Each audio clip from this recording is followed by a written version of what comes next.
Corresponding member. Corresponding membership is conferred on non-resident Filipino scientists who have made exemplary contributions to the advancement of science and technology in the country and must have continuing connections and contributions to Philippine science.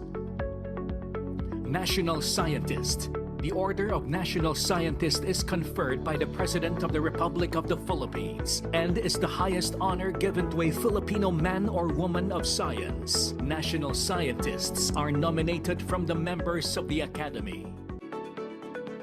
Since 1978, 161 Filipino scientists have been elected to the Academy.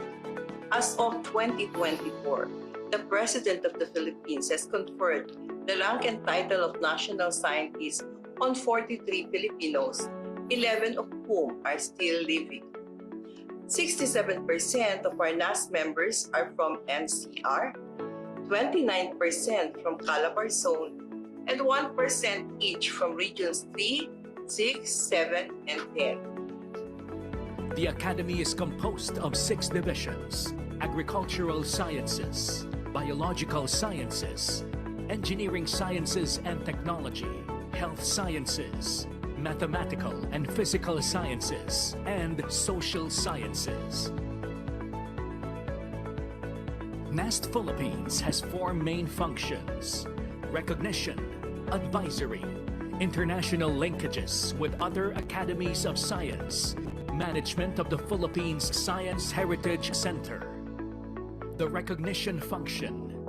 The Academy recognizes and provides incentives to Filipino scientists and engineers for outstanding achievements in scientific and technological research and development. NAST Philippines fosters excellence in science and technology in the country through the recognition function.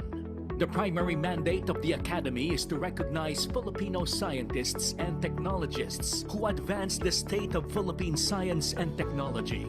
NAST also confers awards of outstanding publications in local journals, outstanding books or monographs, outstanding young scientist award for nominees under 40 years old, talent search award for nominees under 35 years old, and environmental science award. Since 1980, 398 Filipinos have been recognized as outstanding young scientists. NAST has awarded the NAST Talent Search for Young Scientists to 132 young individuals since 1991. 223 scientific articles have been awarded as Outstanding Scientific Paper since 1993.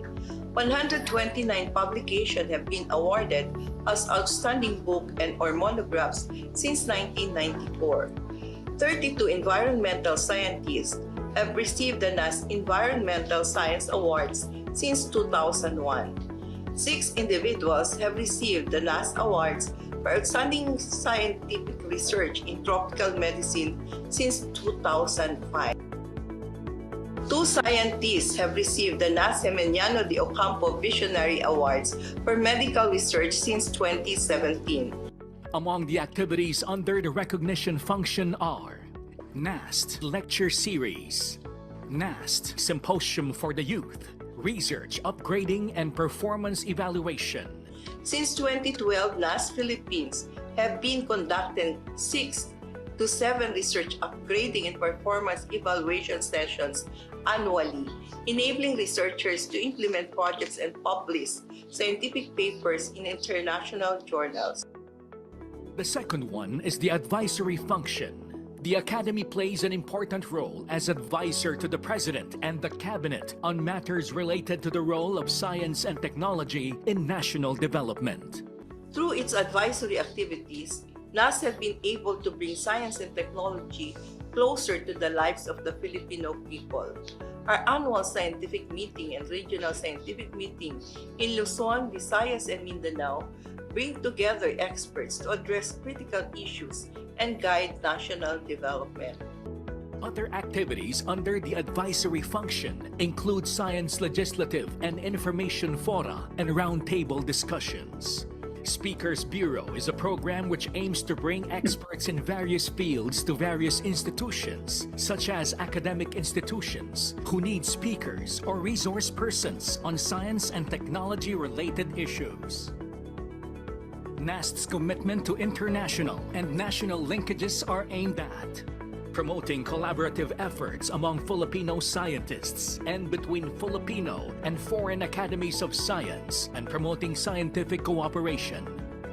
NAST promotes global collaboration, connecting Filipino scientists with international peers to advance shared scientific goals. As of 2024, NAST Philippines has 16 bilateral agreements with 8 scientific academies and societies and is affiliated with 4 international scientific organizations. Republic Act 9107 mandates NAST to manage, operate, and maintain the Philippine Science Heritage Center or PSHC. PSHC was created to be the country's main repository of the contributions, achievements, and accomplishments of Filipino scientists and technologists. The activities under the Philippine Science Heritage Centers are Salle Symposium Series and Meet Your Scientists. Since 2010, 70,000 participants have joined the physical and virtual activities of PSHC, including the Salle Evolution Application Development Workshop and Contest. And in 2019, the center opened a hologram exhibit of living national scientists. The NAST Philippines also manages the scientific career system under the Civil Service Commission, a system of recruitment, career progression, recognition, reward, and attraction of scientists and technologists in the public service. NAST Philippines also provides technical and administrative support to the scientific career system under the Civil Service Commissions, providing a structured path for scientists and technologies in public service. As of 2024, there are 69 active and 114 retired career scientists. SES has 5 ranks based on scientific productivity, with 53 scientists at rank 1, 10 at rank 2, 2 at rank 3, 3 at rank 4, and 1 at rank 5. NAST Philippines spearheaded the development of PAGTANAW 2050, the country's first foresight on science, technology, and innovation. PAGTANAW 2050 was initiated by former Secretary Fortunato T. de la Peña and commissioned by DOST. PAGTANAW 2050, meaning looking ahead, is the first interdisciplinary and transdisciplinary project on Philippine-focused science, technology, and innovation foresight and strategic plan. This initiative, launched by former DOST Secretary Fortunato T. de la Peña, serves as a planning device for achieving concrete goals and long-term strategies, leveraging our archaeological and maritime resources to achieve inclusive growth, sustainability, and competitiveness in science, technology, and innovation. NAST Philippines and DOST hope that PAGTANAW 2050 will guide the development of science, technology, and innovation in the Philippines towards a progressive archipelagic and maritime nation by 2050. NAST Philippines envisions an academy of recognized experts and serves as principal advisor to the nation on science, technology, and innovation, contributing to national development. Together, let's work hand in hand towards a progressive Philippines anchored in science.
Hello.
God of all faiths, give us strength, wisdom, and fortitude to overcome all the challenges that confront us. God of all faiths, sustain us as we live each day in hope and peace, trusting in your goodness and everlasting love. God of all faiths, guide us as we care for Mother Earth and all our people for generations to come. God of all faiths, grant all this, together with all the hopes and aspirations of our people, our country, and the whole world. All this we pray. Amen.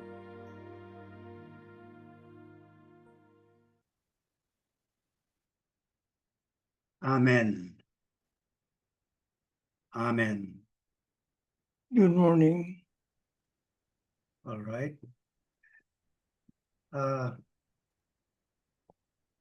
Good morning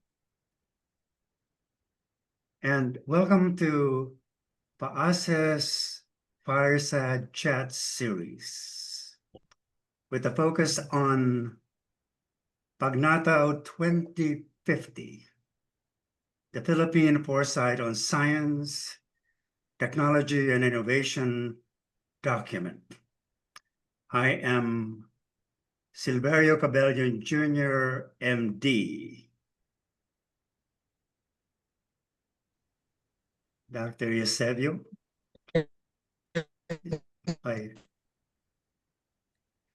My co-host is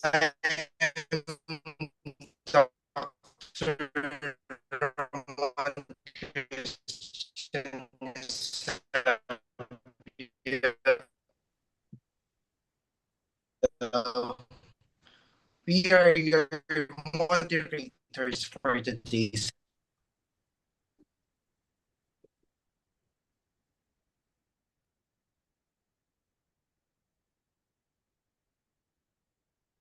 hello. Are they able to hear us? Yes, we are. Okay. Thank you, Dr. Cabellion, and I am Dr. Ramon Christian Eusebio. There you go. Okay. And we are your moderators for today's. All right. So there's my co-moderator for today. So again, I am Dr. Silverio Cabellion. This four-part series is headed and organized by the Philippine American Academy for Science and Engineering in partnership with the National Academy of Science and Technology, or better known as NAST Philippines, as part of the initiative to improve, strengthen, and evaluate the PAGTANAW 2050 document, ensuring that it is aligned to the emerging trends, changes,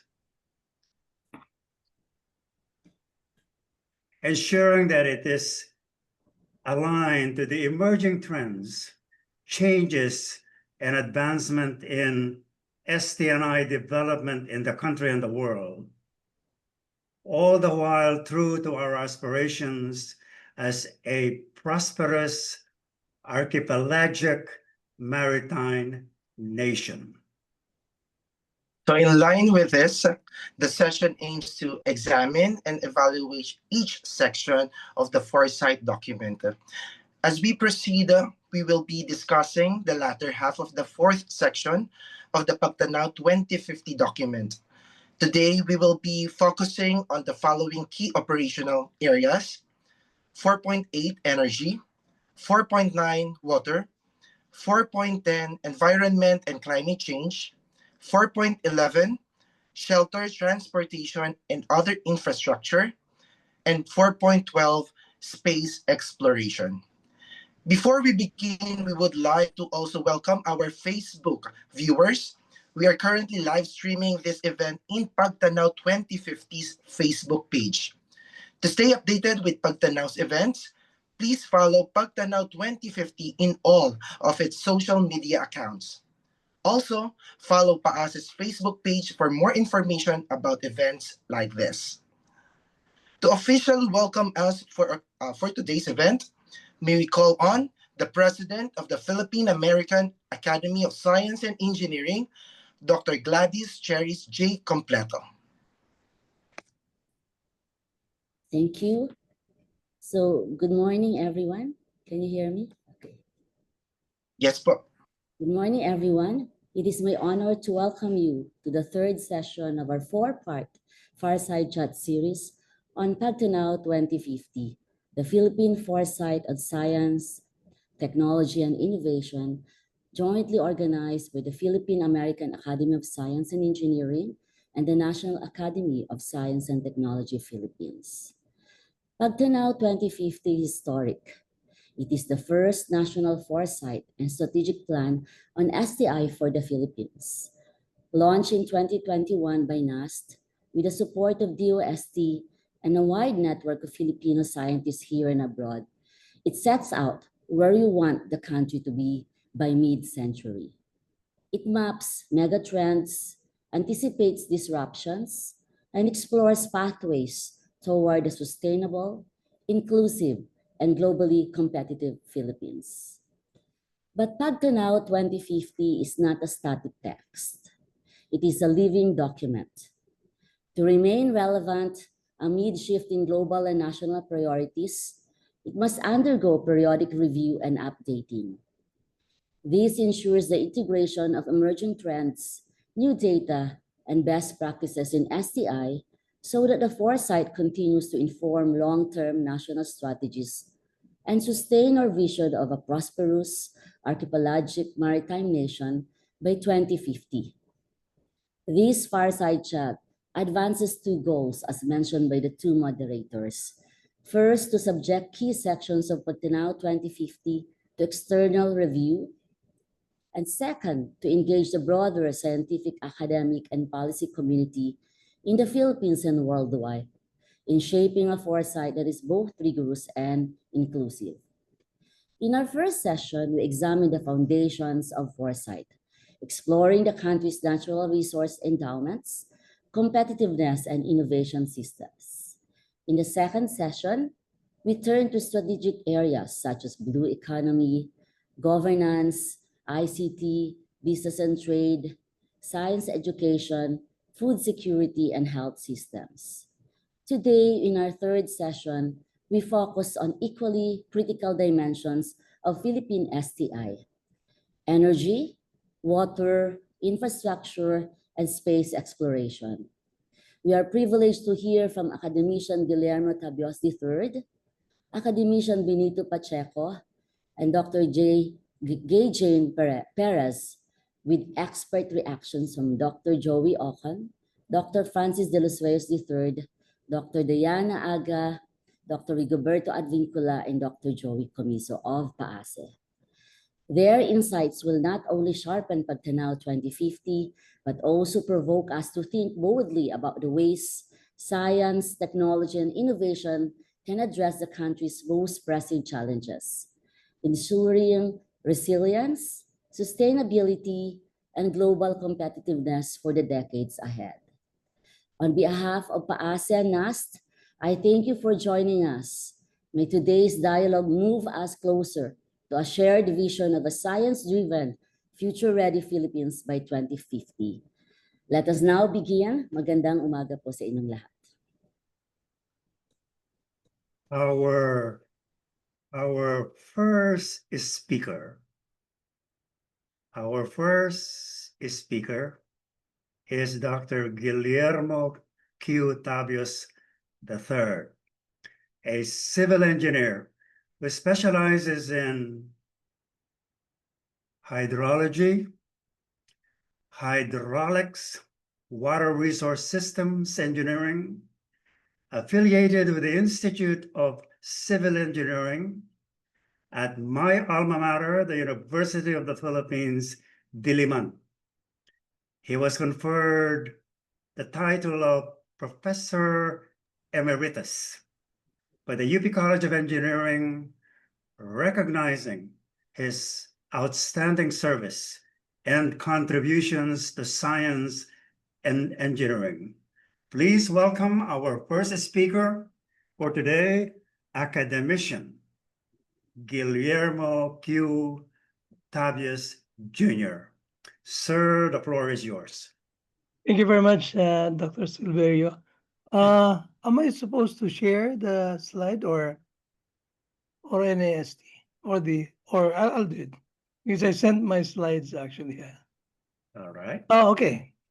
So I start with water because that's really my field of work, and then energy, that's the second part. So in the PAGTANAW document, first we started with what are the major issues and concerns with respect to water resources in the Philippines in particular. So we identified water supply, of course, it's an issue, water sanitation, irrigation, floods and flood risk, water quality and pollution. And then we think that the sort of the crisis in water resources in the Philippines is really a crisis of governance. So that's the last part. But then anyway, so when you talk about water supply and also sanitation, you can see from the statistics, we took this in 2020 when we wrote the PAGTANAW document. The glaring part is really about 15% to 20% of the population still don't have this what you call pipe water. So they end up like getting water from rivers or ponds. They buy water, which is quite expensive. And 12%, it says here that they don't have access to safe water at all. So I don't know where they get the water, maybe from, they buy them for drinking, but the rest, they have water which is quite maybe polluted or things of that sort. Sanitation-wise, a good number that they have basic sanitation service. That means they have a facility inside their household, but the remaining 20%, again, not quite good sanitation as far as the country is concerned. Now, this figure at the bottom here shows you different regions in the Philippines, or from 1 to 12. We have different water availability, and then if you match it with what's the water demand, if you look at in Mindanao in particular, or maybe parts of Visayas, they get quite a lot of water, but the demand are small. But other parts of the country, like regions 3, 4, 5, the water supply or Region 1, that's on Ilocos and those parts, they don't have quite adequate water supply to meet the demands. So that's the sanitation and the supply, water supply and sanitation. The next part, to address the, can we move the next page, please? Okay, so I think okay. So as far as the PAGTANAW document is concerned, there's quite a big portion which discusses this, what will be these technologies to meet future needs. So that's as far as basically addressing water supply. And portions, if you look at the like rainwater harvesting, of course, this is not quite new technology, but we really want to encourage it. We need this kind of clean water technology, membrane technology, as well as coming up with some very good water and wastewater management, and then seawater desalination, algae-based wastewater treatment, nutrient recovery, and you have all these some description of what are those, and then smart water monitoring and for purposes of wastewater disposal, constructed wetlands, and phytoremediation. So this is quite a big, there's quite a big discussion on this. So admittedly, the PAGTANAW chapter on water really tries to address water supply and sanitation. The next slide, talking about irrigation water delivery, again, the bottom line is really we waste a lot of water compared to other countries in Asia. So 25% is wasted. So that's quite a lot of water. If you look at irrigation water allocations, maybe 70-80% of our country's developed water resources go to irrigation. So you can imagine that 25% wasted, it could have been water supply for more than enough for I'm talking about resources that's developed. That means you can get the water when and where you need it. So 25% waste is quite, so we just mentioned in PAGTANAW that, well, maybe we have to switch from open channels for irrigation water conveyance to pipe or closed conduits. So we eliminate wastage as well as we eliminate sedimentation into the canal. So because you'll have pipes now that sediments cannot just get in. As far as floods and flood risk are concerned, of course, we are in a humid tropic country, so we have plenty of this very sort of hot, humid climate, strong winds, typhoons. We have heavy rains and all those extreme weather elements. So the other issue is with climate change, we will have much more increased hydrologic variability. So the only way to perhaps, and even without climate change, we already have in different parts of the country, we've seen the water supply is very seasonal. Wet season, you have plenty of water, but dry season, maybe 4 or 5 months a year, no water. So I think we really need to build more water storage impoundment. So that's, and as far as flood control, perhaps as far as a reservoir, which is multi-purpose, not only for irrigation or water supply, but even flood control. We can have infrastructures that, again, nowadays we talk about a lot nature-based solutions, but in the country, I think we have to combine the two of them, hybrid systems where you have NBS, nature-based solutions, and then the gray or engineered structures. Next slide. On water governance, which is, I mentioned that it's quite a big the issue in the Philippines.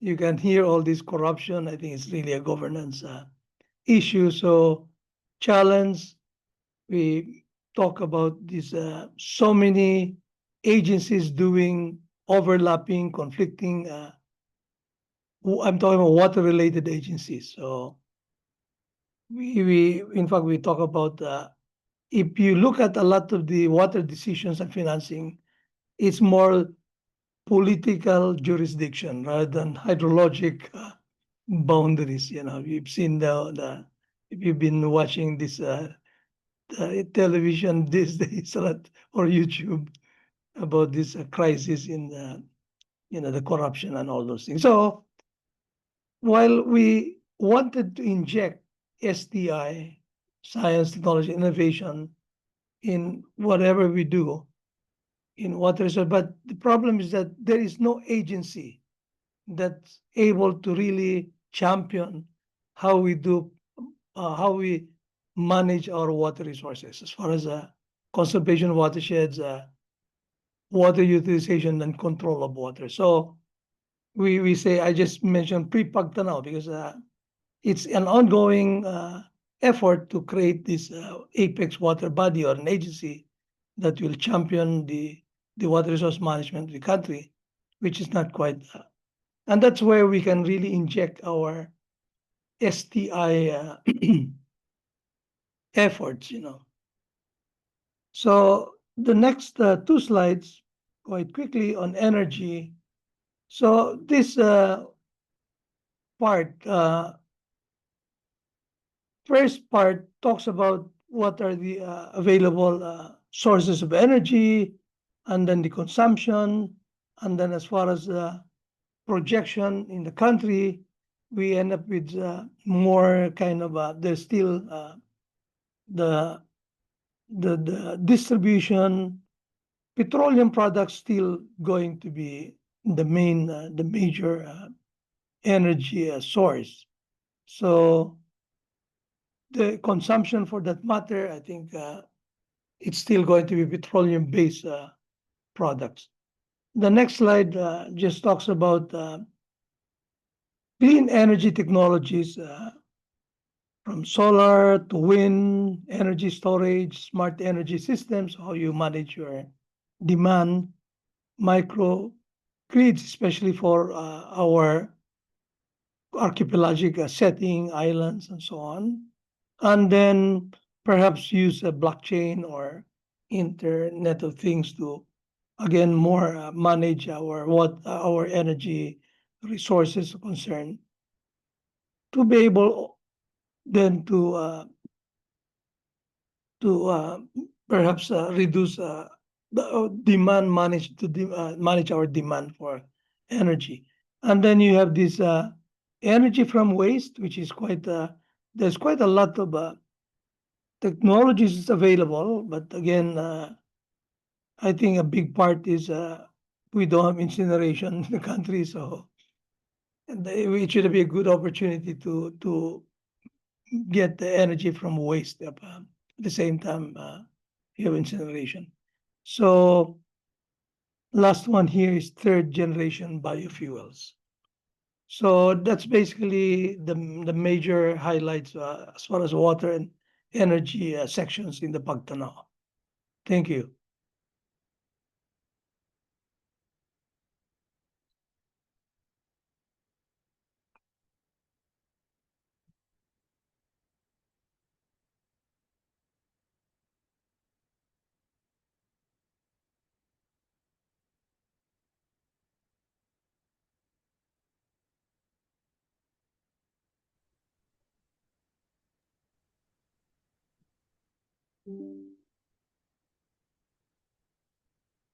Okay, thank you very much, Dr. Tabios, for giving us the status of water energy technologies in the Philippines. So I think we can now proceed to the next speaker, Dr. Cabellion.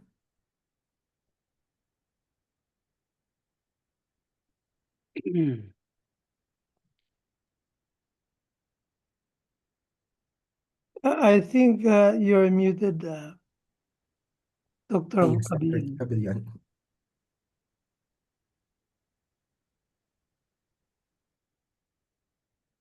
There you go. Now you can hear my voice from Maryland. Yes. I'm speaking from Maryland. Sometimes we get all this technology here we cannot all master.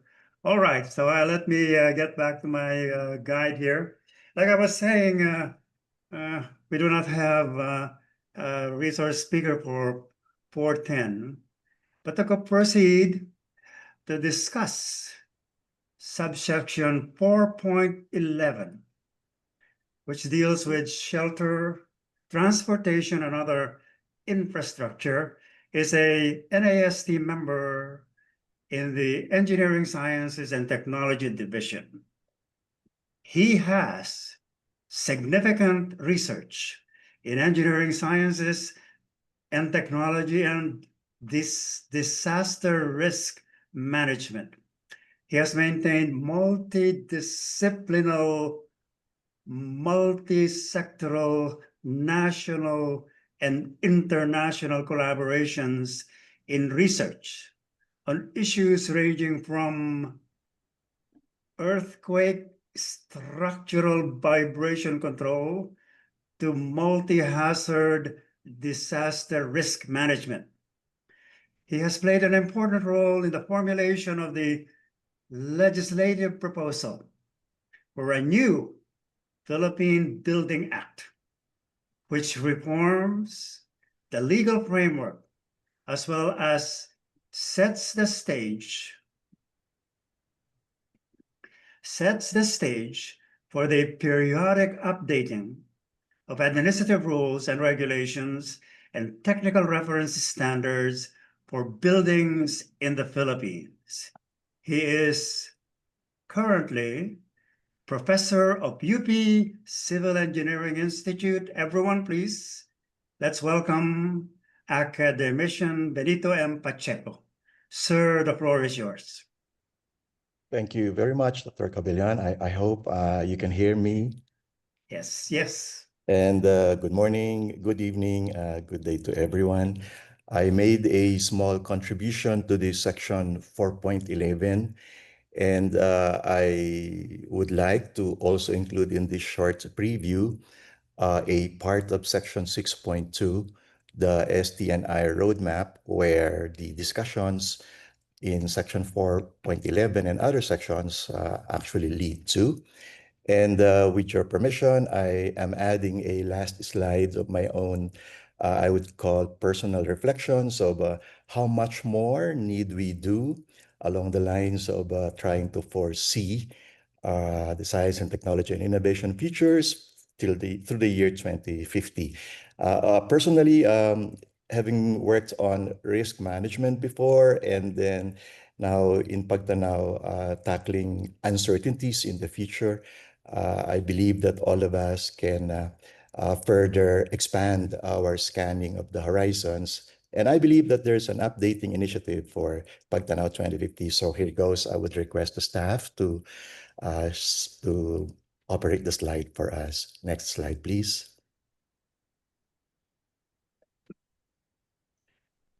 And although these may not be the keywords in the table of contents of the PAGTANAW itself, but allow me to arrange the presentation through the points of how we frame the key operational areas, and one of them is 4.11, and how we scanned or are scanning the environment and situation, how we make an effort for seeing multiple scenarios of technologies, but also other drivers of change in the horizons, near, middle, and far, and visioning of multiple futures until we settle or agree on a preferred future for this operational area. Next slide, please.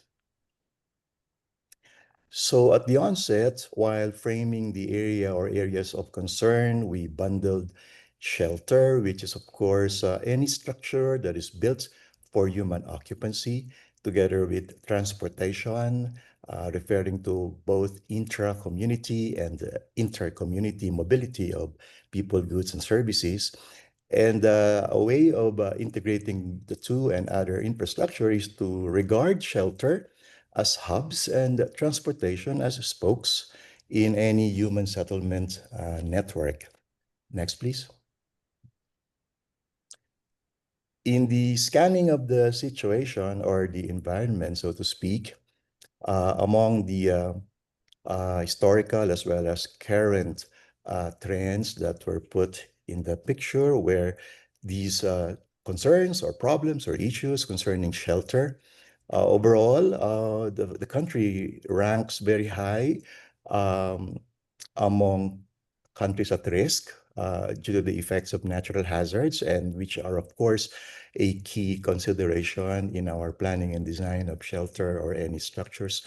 In Metro Manila alone, as we may know, a previous study about 10 years ago put a scenario of a magnitude 7.2 earthquake happening in the Metro Manila or Greater Metro Manila, not only affecting so many structures and so impacting so much in terms of economic losses, but in terms also of possible lives to be lost, but also hydrometeorological hazards. And just to make an example of another area in the Philippines, of course, the super typhoon Yolanda, how we until now are hard pressed in catching up with setbacks caused by such a natural hazard.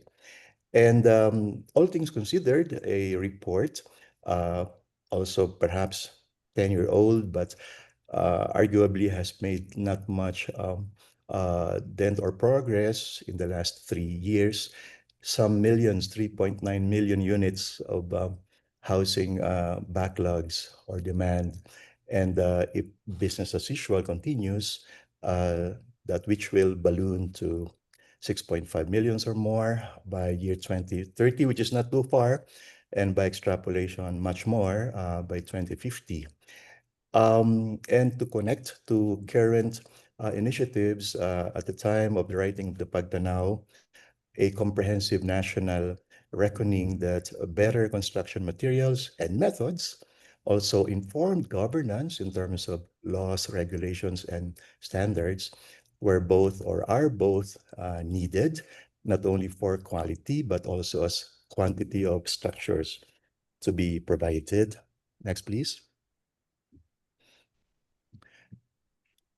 Next slide, please. And sure, there were other conditions describing shelter, but moving on to descriptions or situation or of the transportation system in the country, being a country, being an archipelago, and the situation of our islands, of course, have always presented challenges in terms of linking the islands. And the distinction between the problems of urban areas and rural communities and connecting both types of communities and zeroing in on big urban centers, problems of mobilities even within big urban centers like Metro Manila, Metro Cebu, Metro Davao. A reference taken into consideration by the group at the time of the writing of PAGTANAW 2050, some of the major urban transportation concerns documented, well documented till about 10 years ago. The perennial congestion of road and public transport, the frustratingly long average trip lengths, and insufficient options of, well, what we may call decent transportation for majority of our citizens. Even the infrastructure itself of public also active, meaning um, motorcycle or bicycle and other active transport modes, and the unmitigated high levels of air pollution, also noise that accompany transportation modes. Well-reported studies assisted by the Japan International Cooperation Agency also about 10 years ago and reiterated also recently is somehow over-focus on private car-centric solutions, being so frustrating because a study of the demand by the commuters or by the citizens would put a much larger demand or preference or need for trips using public modes or even by walking. So in the next slide, please. Um, Other infrastructure are covered in other sections of the PAGTANAW. And so in this particular section, we bundled together, for example, solid waste management. And as reckoned in our national medium-term plan by DINEDA as of 2017, still very inadequate social infrastructure to handle solid waste. And in terms even of participation or compliance by local government units to existing laws for solid waste management, reporting that only a little over a third of local government units are able to comply. And the matter of hazardous waste from different industries or even health facilities, as reported, these are largely unchecked. And a reckoning in terms of planning approaches that a realization that perhaps city expansion or expansion of cities to megacities may not be the only path to progress, and hence a call for rethinking the notions of urbanization. Next slide, please. So in terms of scanning the environment in terms of technologies, while we're also scanning the environment in terms of social systems, governance, and the like, but focusing on technologies to give a little structure, more structure to the environmental scanning of technologies, we recognize that there are at least these 5 technology clusters to pay attention to. Digital is always top of mind in many studies or reports, but nanotechnologies, biotechnologies, neuro and clean technologies as well could be instrumental in realizing a better and preferred future for the country. The study team at the time compiled some 65, we call product, system, or technology or technologies on the horizon, whether near, mid, or far horizon of 2050 that are likely or preferable to impact shelter, transportation, and other infrastructure, including solid waste management. In the next slide, this is just a sampling just to make us aware of what's in the previous table that the study team reckoned that in terms of shelter, the technologies that could be impacting or preferred to impact could be in terms of materials, could be in terms of methods, and even maintenance or monitoring of structures in terms of isolation and therefore energy efficiency, in terms of bioluminescent clean lighting, in terms of energy use, focus on other materials like high strength and fire resistant wood structures that have made some progress in other reference countries. And then in terms of manufacturing or construction, the feasibility and practicality of 3D printing for on-site construction. And of course, to leverage potential and anticipated digital technologies in terms of not only constructing, but inspecting and maintaining structures even remotely. And in terms of transportation, of course, fuel or type of vehicles, and even to go to the bottom of the examples in the table, passenger health monitoring systems, reminding us that the technologies we're mindful of would not focus on only operating the transportation systems per se, but integrating other services with such, as mentioned here, the possibility of integrated health or safety monitoring of commuters and passengers, not only of the transportation infrastructure. For other infrastructure like solid waste management, as mentioned, to leverage technologies, including nanotechnologies, Internet of Things, if only to be deployed for automated and efficient monitoring of, for example, hazardous wastes. Next slide, please. And while we scanned the environments and the possible technologies in the future, as well as mindful of the scanning of the foreseeing other social systems like governance and STNI talent retention, for example, we had to in section 4.11, we tried to realign or overlay the visions, the scenarios and the visions or preferred scenario in terms of shelter, transportation, and infrastructure. In terms of facets, we called not only of sustainability and resilience, but competitiveness for the country and inclusivity in community and overall basic human development. And as mentioned, it was important to try to foresee immediate future, medium-term future, and long-term future, and corresponding recommended policies at every horizon. In the report or in the section, we emphasize that foresighting, of course, is an iterative process. And the exercise today and maybe this year to review and update the PAGTANAW 2050 is, of course, in the spirit of revisiting and updating. Next slide, please.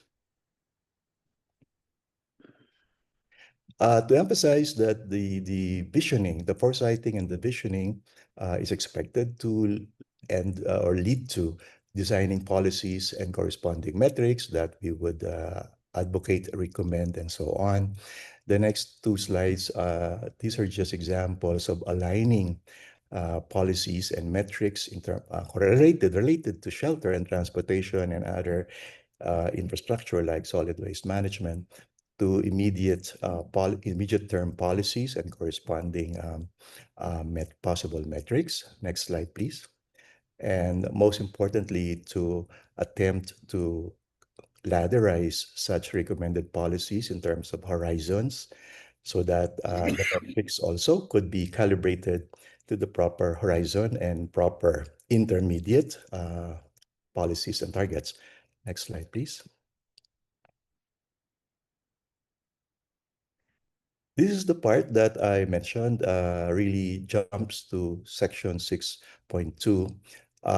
Eventually, the 12 key operational areas covered by the foresighting were bundled into 4. The previous presentation of water and energy, I believe, is one of the 4, and built environments being the 4th. And this is where shelter, transportation, and other infrastructure was subsumed. I think the diagram in a very concise way communicates well the ladderized or the backcasted visions, aspirations, desired features. Ultimately, by 2050, saying that we wish and we think it's possible to have our communities become smart communities. But before that, in the middle horizon or the third innovation stage, as we call in the report, we aspire to have adequacy or sufficiency in the infrastructure as well as the actual mobility of people. And even earlier than that, to achieve anticipatory elimination of backlogs, because as mentioned, not only quality but quantity of infrastructure is found or has been lacking. And as we know, the report was completed and published in 2021 and still in the middle or just coming out of the pandemic. Hence, the most short-term aspiration by the time that was decided to be necessary step before the second, the third, and the fourth ultimate visions could ever be achieved was to have responsive human, animal, and plant and pest and disease management. And in terms of structure and transportation, that of course translated to visioning shelters with proper protection of health and safety of occupants, as well as of transportation. Next slide, please. So as I said in the beginning or at the start, this being a good opportunity to review and eventually to update this iterative process and outputs. I add here some personal reflection. I put to the question, how much more do we, as a community of scientists and technologists, and also jointly with the other stakeholders in society, how much more do we need of the following, namely scanning of interactions among various types of drivers of change? At this point, I'd like to interject that flood control infrastructure or flood mitigation infrastructure, for example, and transportation and other infrastructure would be the same. We would be asking more of not only technological foresight in the short, medium, and long futures, but social aspects as well, and legal and ethical. And also, how much more do we need in the process of involving other stakeholders and actors who influence the various drivers? And as we know, drivers here means also um, uh, in the negative, possible barriers of change.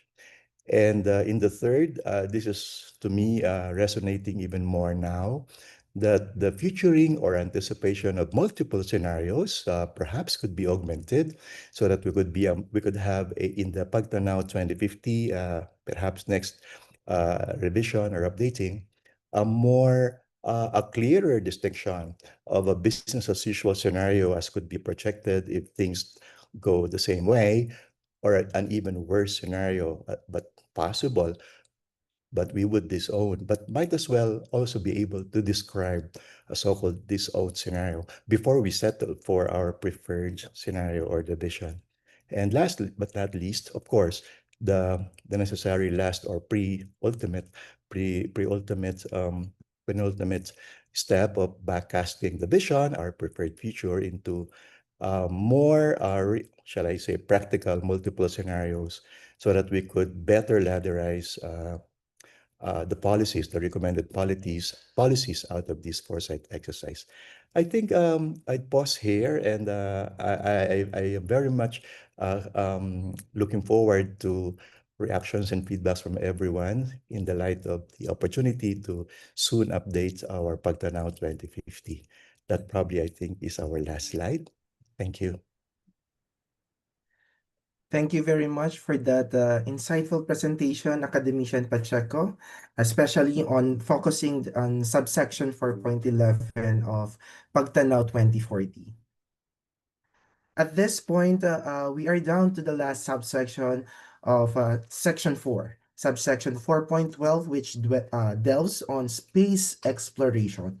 Our speaker for this topic is a recipient of the Outstanding Women in the Nation's Service Award in 2019 and is the first Filipino woman to receive a ASEAN U.S. Science Prize for Women in 2018.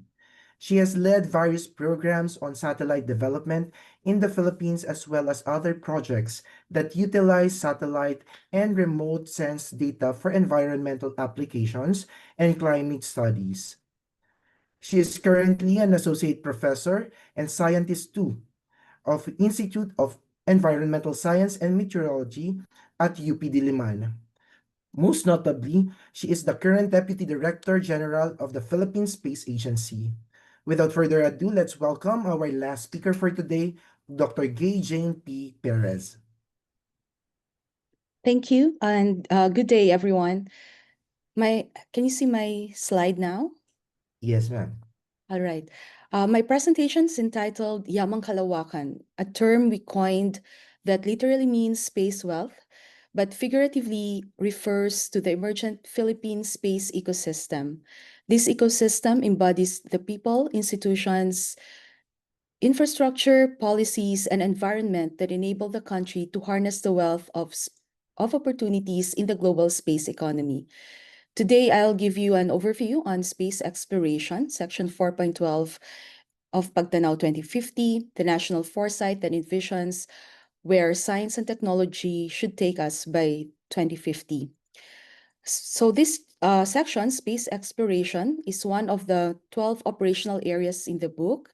And in this presentation, I will discuss how we are building a domestic space ecosystem that contributes towards a vision of a prosperous archipelagic maritime nation.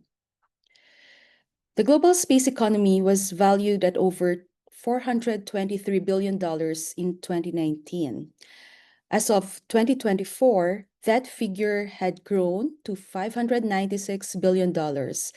And most notably, forecasts now suggest it could be a $1 trillion economy by the end of this decade, driven by accelerating commercial activity and investment. So clearly, space is not only about science and technology, it is also a vast and rapidly expanding economic frontier.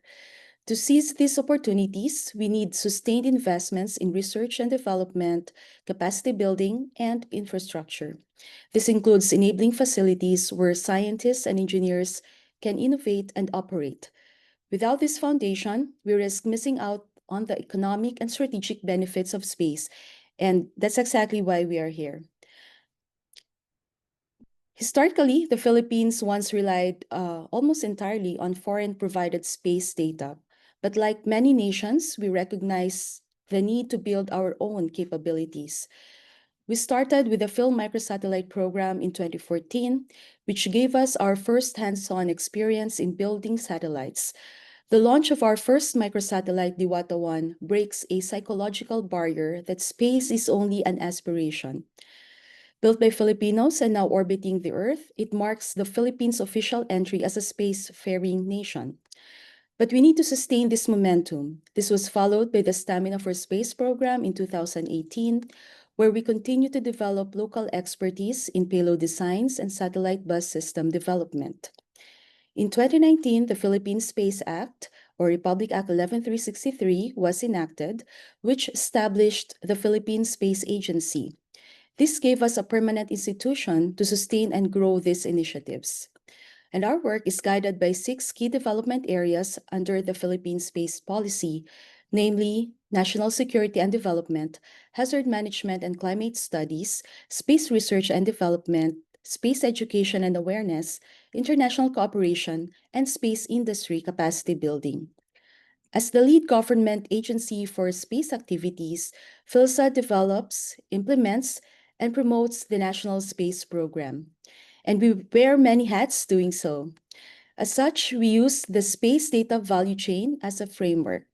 We strive to create and add value on each component of the chain, starting with the satellite development on the upstream component, having the data accessible and suitable for various uses, having a capability on ground infrastructure to bring the services to various users, the data analysis and generation of insight, and the mobilization and ability to act on this information. When all working together, we achieve the socioeconomic value and benefit from space. So from here on, I will focus on our upstream and downstream initiatives. In the upstream segment, the goal is to expand economic opportunities from GDP growth and job to inbound investments through strengthening local talent and industry. A key example of this is the development of our next satellite, MULA, which not only produces a satellite and transfers vital know-how to Filipino engineers, but also allows us to remanufacture the satellite locally. This anchors local industries such as semiconductors, aerospace, and materials that are adjacent to space industry. We call this effort Akyat Pilipinas, which stands for Angkop sa Kalawakan, Yari at Tatak Pilipinas. This battle cry captures our vision of empowering space-adjacent companies to strengthen their capabilities so that more components are designed, built, and proudly stamped made in the Philippines and launched into space, making us a truly space-capable nation. To guide the upstream initiatives like Mula and Akyat Pilipinas, we have a capability roadmap for satellite and upstream development. This roadmap shows how the Philippines is steadily working on sustained pipeline of locally built systems. So we will continue the development of our Maya series satellites. So now we are developing Maya 7. And as for Mula, we are, the true success really is having the capability to rebuild Mula locally. So with this, we are envisioning to build a constellation of Mula satellite in the coming years. So as we follow through on building our own satellites, of course, the natural next step would be developing our capability as well in launching them to space. The Philippines once had a modest rocket program called the Santa Barbara Project, but this ended decades ago. And reviving a launch program, a similar launch program today, would allow us to design and launch satellites to our own specification, strengthen defense applications, and ensure independence in accessing space. That is why we are now working on establishing a spaceport and developing our capability for launching space objects. No? So as we envision to have a safe, responsible, and sustainable gateway to space for the region and for the world. With our geographic location and other advantages, the Philippines is strategically positioned to become a key player in the global space economy by hosting spaceport to support the growing demand for launch services. On the downstream side, we are already strong users of satellite data. Applications include disaster risk reduction, crop and fisheries monitoring, forestry and land use mapping, and maritime domain awareness. These services directly strengthens governance, crisis response, and national security. Since the establishment of the Philippine Space Agency, we have already produced more than 74,000 maps to support various agencies and their applications. To emphasize on the use of satellite image applications, here are some examples related to agriculture. From left to right, we show here a map of our capabilities on crop classification and extent mapping. The map shows onion areas in Nueva Ecija, as well as monitoring crop health, growth and yield, and with a projection of tons of canes per hectare for sugarcane. In the middle, it shows a combined drought index map showing incidents and assessing drought severity in the Philippines during the El Nino episode we had last year. And on the right, we show here our agriculture infrastructure capability to monitor agriculture infrastructure and support services, such as a map showing constructed farm to market roads, looking at length and width of this infrastructure. Space capabilities also play an increasing vital role in disaster risk reduction and management. For example, as part of our response, we produced map showing the extent of oil spill in Manila Bay, as well as a landslide map, which supported operations of agencies related to disaster response. For rehabilitation and recovery, here's an example showing nightlight images, a sequence of nightlight images in Puerto Princesa after a typhoon. You'll see on the leftmost before the typhoon hit, so there's a bright spot there, but in the middle it's missing, signifying that there are areas where there's no electricity or power, and that is mapped on the third image in red. So this tells us areas that we need to focus on in terms of recovery and restoring power availability. Lastly, in terms of prevention and mitigation, here we look at a ground displacement map showing subsidence in some areas, which can be used to support urban planning and intervention policies and programs. So to ensure effective utilization and mobilization of space data, building the capacity of government agencies, LGUs, students, teachers is a crucial step. Thus, to carry out space education and awareness efforts, PhilSA has conducted 88 capacity building activities since 2022. We have engaged different regions in the country to build and develop capabilities of our local government units, government staff, and students on artificial intelligence, GIS, remote sensing, data processing, and the like, amounting to more than 220,000 person-hours of training. We have also reached 10 out of 18 regions during our conduct of space data mobilization discussion, where participants learned how to request satellite data from PhilSA. So moving forward, we aim to continue mobilizing space data guided by this three-tiered approach. In this roadmap, we have 3 levels, and we are now on level 2, where we are institutionalizing our efforts by integrating data processing into government systems so agencies can develop their own in-house capacity rather than us relying solely on external support. And by the end of 2028, while we are already realizing the benefits of space, we aim to scale it further, scaling the impact nationwide, where space-enabled data is projected to generate 5 to 8 times economic benefits, including in the food security, water security, water resource management, disaster resilience, and sustainable growth. This staged approach shows how today's collaborations mature into permanent systems and ultimately into enduring national benefits. It also sets the stage for the summary of the book section, where both upstream and downstream initiatives converge into a resilient Philippine space ecosystem.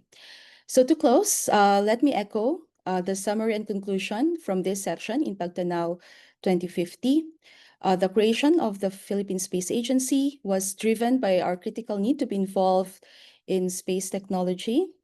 And this marked a turning point, giving us a permanent institution to drive both upstream and downstream space developments.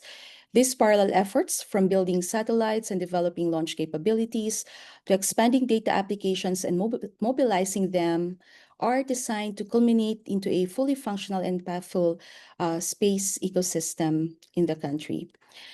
The section concludes by engaging in both the upstream, concludes that by engaging both the upstream and downstream segments of space, we can establish a virtuous cycle, one that sustains our science and technology capability and replaces the vicious cycle of dependence on foreign technologies.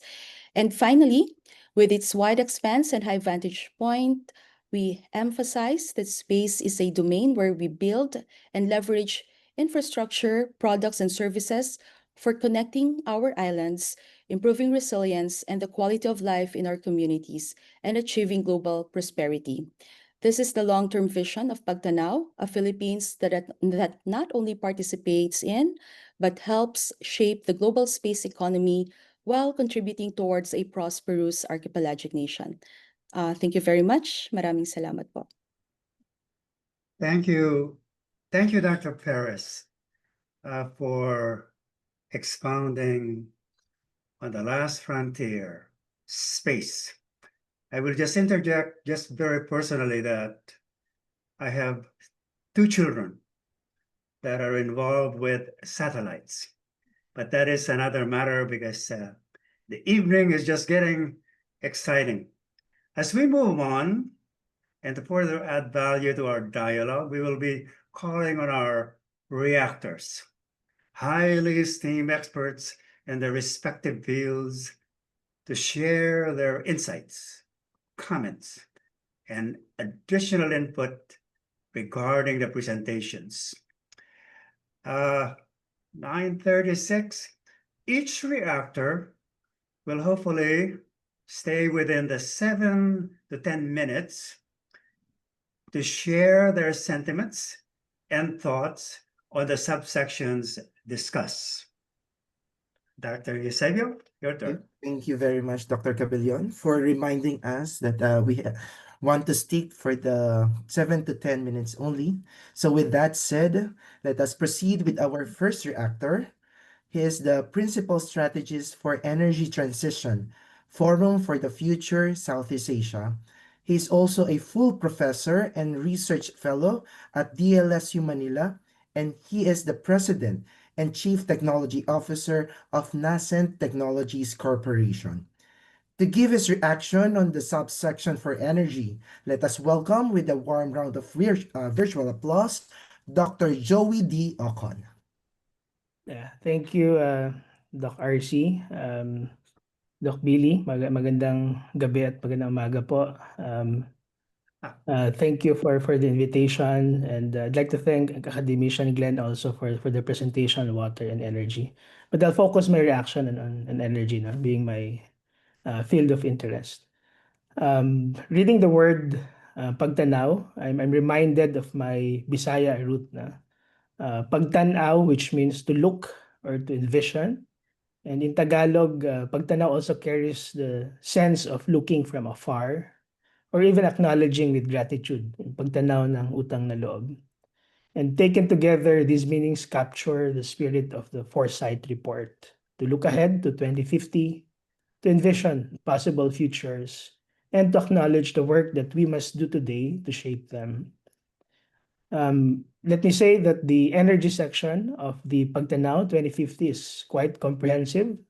It lays out where we are, low electricity consumption compared to our ASEAN neighbors, persistently high power costs, and risks from malampaya gas depletion. In addition, we still depend a lot on coal imports and increasingly LNG or liquefied natural gas imports and grid bottlenecks. So these are crucial starting points as we think about energy futures. But let me speak also from my role as Principal Strategist for Energy Transition at the Global Sustainability Organization Forum for the Future. In our work, we use futures thinking and systems thinking to help organizations and governments navigate transitions. Futures thinking reminds us that foresight is not about prediction. It's about preparing for multiple possible futures. On the other hand, systems thinking reminds us that technologies, while we as scientists and technologies always crave the latest technologies and in building them, these technologies do not exist in isolation. So they're embedded in feedback loops, behaviors, and governance. And that was already raised by Academician Glenn and also Academician Benny. So with those lenses, let me point to 3 gaps in the energy chapter. First, on circularity. The foresight highlights renewables, storage, and even nuclear as options. But it is less clear about what happens at the end of life. Solar panels, turbine blades, and lithium-ion batteries will one day pile up. So without planning for recycling and reuse, or even extending the linearity of these grid assets, we risk shifting problems downstream. In our work now with the Responsible Energy Initiative in the Philippines, which we convened at the forum together with partner CSOs and stakeholders, we emphasize circular value chains, ensuring that what we scale today does not become tomorrow's waste crisis. Second point on justice and inclusion. Energy is not just about megawatts, it's about people. And the report projects rising demand and clean technology pathways, but pays less attention to who benefits and who may be left behind. For off-grid islands and missionary areas, a topic which is very close to my heart, we've worked for the past 10 years on off-grid electrification and rural electrification research. Energy is a justice issue. And in our recent work now, we're building systems that are not only clean, but just and regenerative. So The transitions must serve communities and not just investors and utilities. And third and last item on governance and coherence. The PAGTANAW report notes that there's a contradiction between EPIRA's least cost principle and the Renewable Energy Act's mandates. But the real question is, how do we reconcile them? A system lens tells us that contradictory policies are system traps that stall transitions. Aligning incentives, strengthening regulations, such as the proposed EPIRA law revisions in Congress to strengthen ERC, and ensuring transparency are leverage points that can shift the trajectory. Now, let me point this to a couple of signals that I've seen recently. If you follow the energy landscape, the fourth green energy auction, led by DOE and by USEC GEV, it almost 9.4 gigawatts of renewable bids were submitted, reflecting strong investor appetite, though still short of the full JEP target.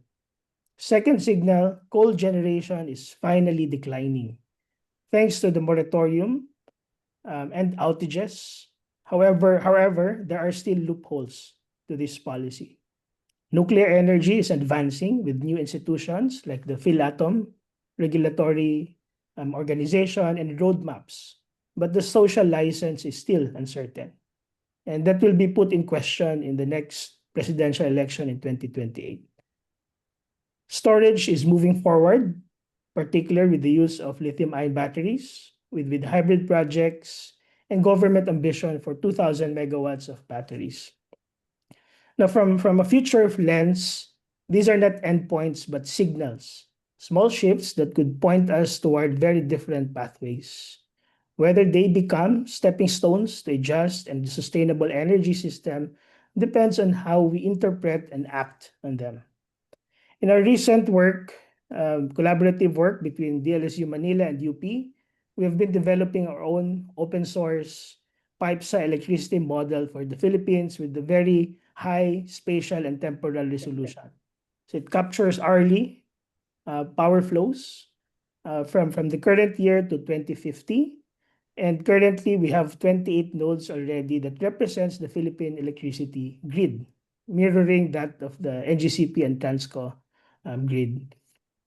But here is the results are encouraging from from the paper that we're writing now. So we're seeing higher shares of renewables by 2050 as planned by DOE and other power policymakers and regulators. It's technically feasible, it's cost competitive when paired with storage and grid upgrades. But here is the sobering finding. Even with the rising share of renewables, absolute carbon emissions will still continue to grow simply because demand grows so rapidly. So this is a classic systems insight. Focusing on supply alone will not solve the problem. We also need to reshape demand, efficiency, and behavior.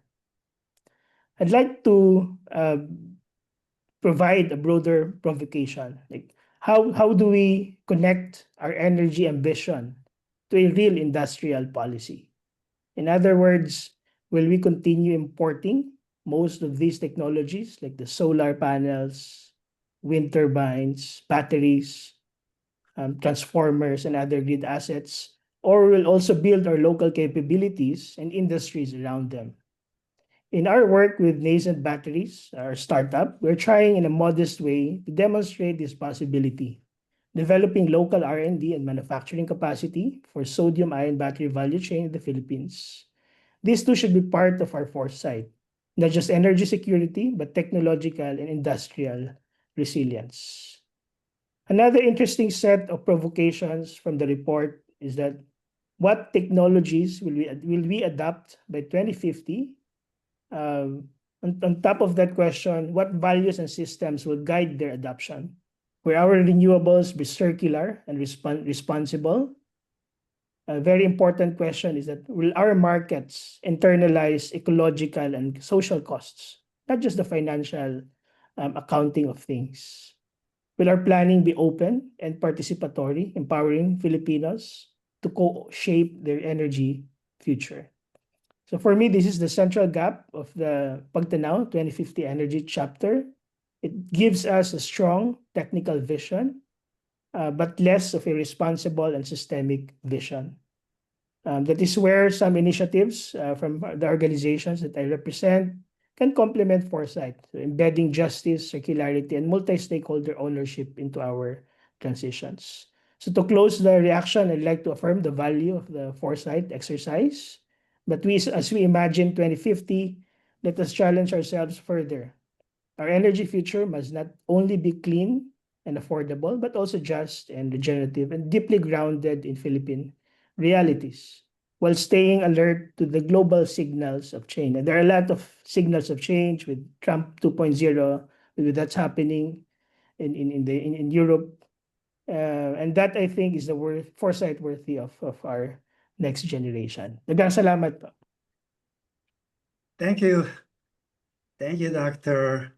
Ocon, the LaSalle University.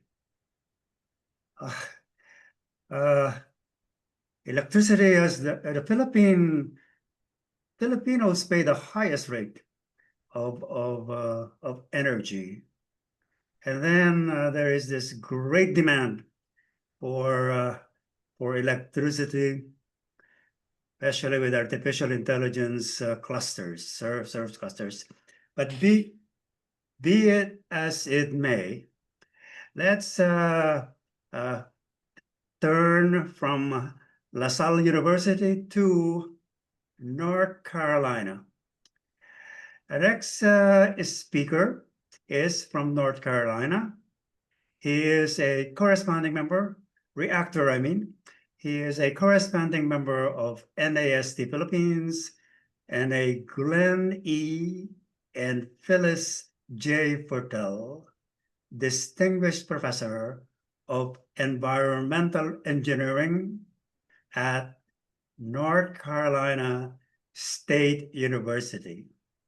To give his reaction on the subsection on water KOA. Frankly speaking, I do not know what that means. Let's welcome Francis de los Reyes. Sir, the floor is yours.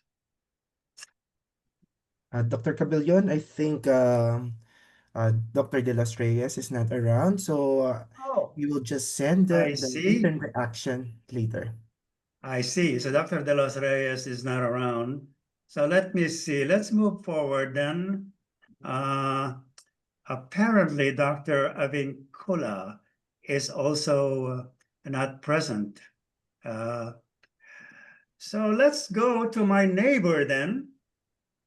And my town mate, I discovered, to my glee, and the Arctic, which climate change got its warning. Sir, let us welcome Dr. Josefino C. Comiso for his reaction on space exploration. Sir, the floor is yours. Dr. Comiso.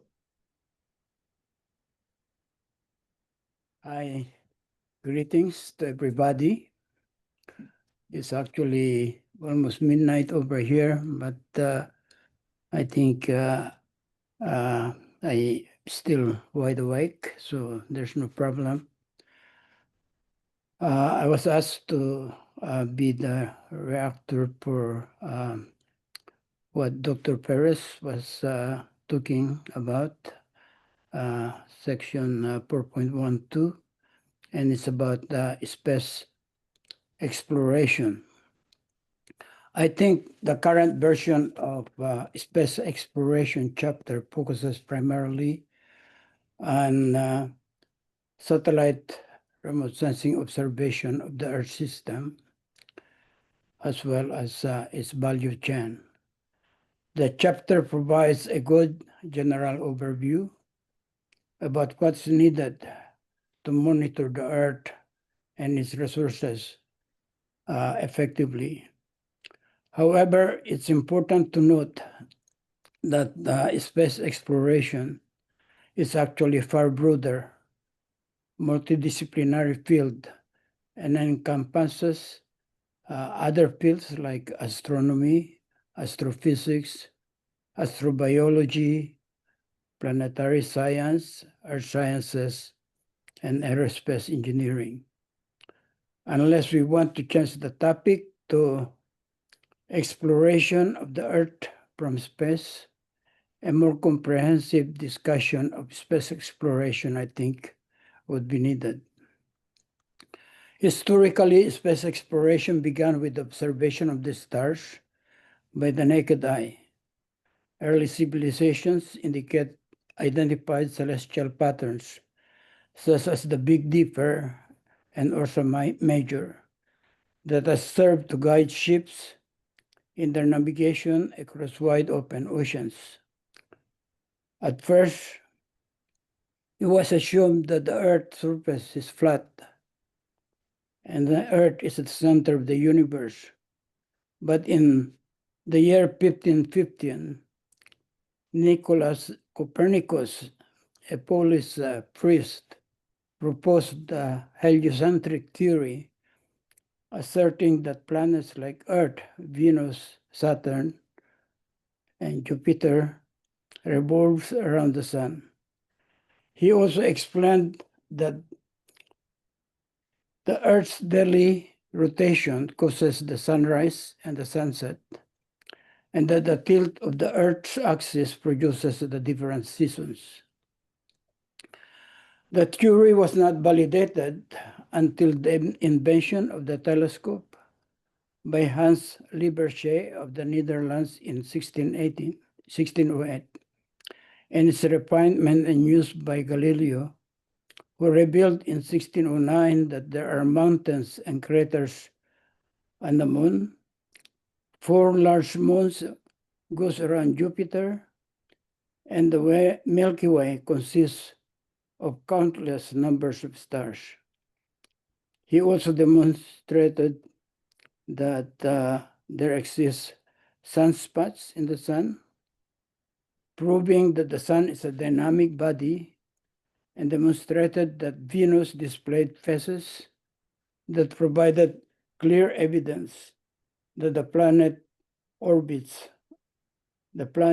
orbit around the sun. A new era of space exploration began in 1950 with the development of powerful rockets, driven largely by the space race during the Cold War between the Soviet Union and the US.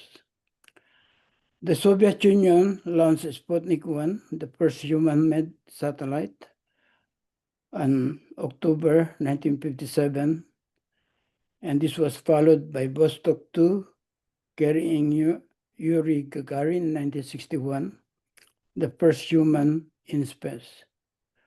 Both nations then sent a series of robotic probes.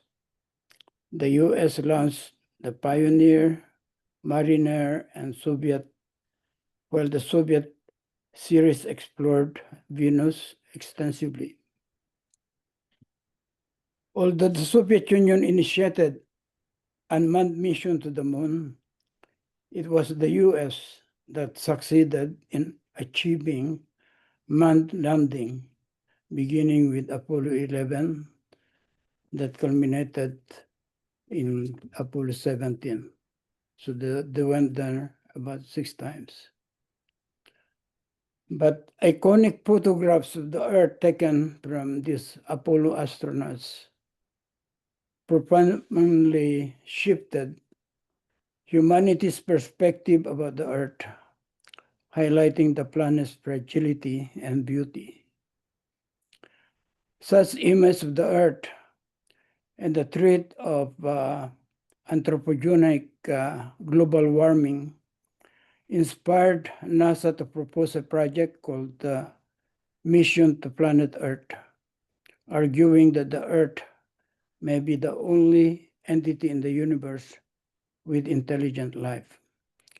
Despite high cost, the mission was approved by the U.S. Congress, and I was fortunate the proposal that I submitted for this mission was funded. Broadly, there are two categories of satellite systems. Those looking outward to study the solar system, the Milky Way, the broader universe, and those looking inward to observe the Earth's climate and environmental systems.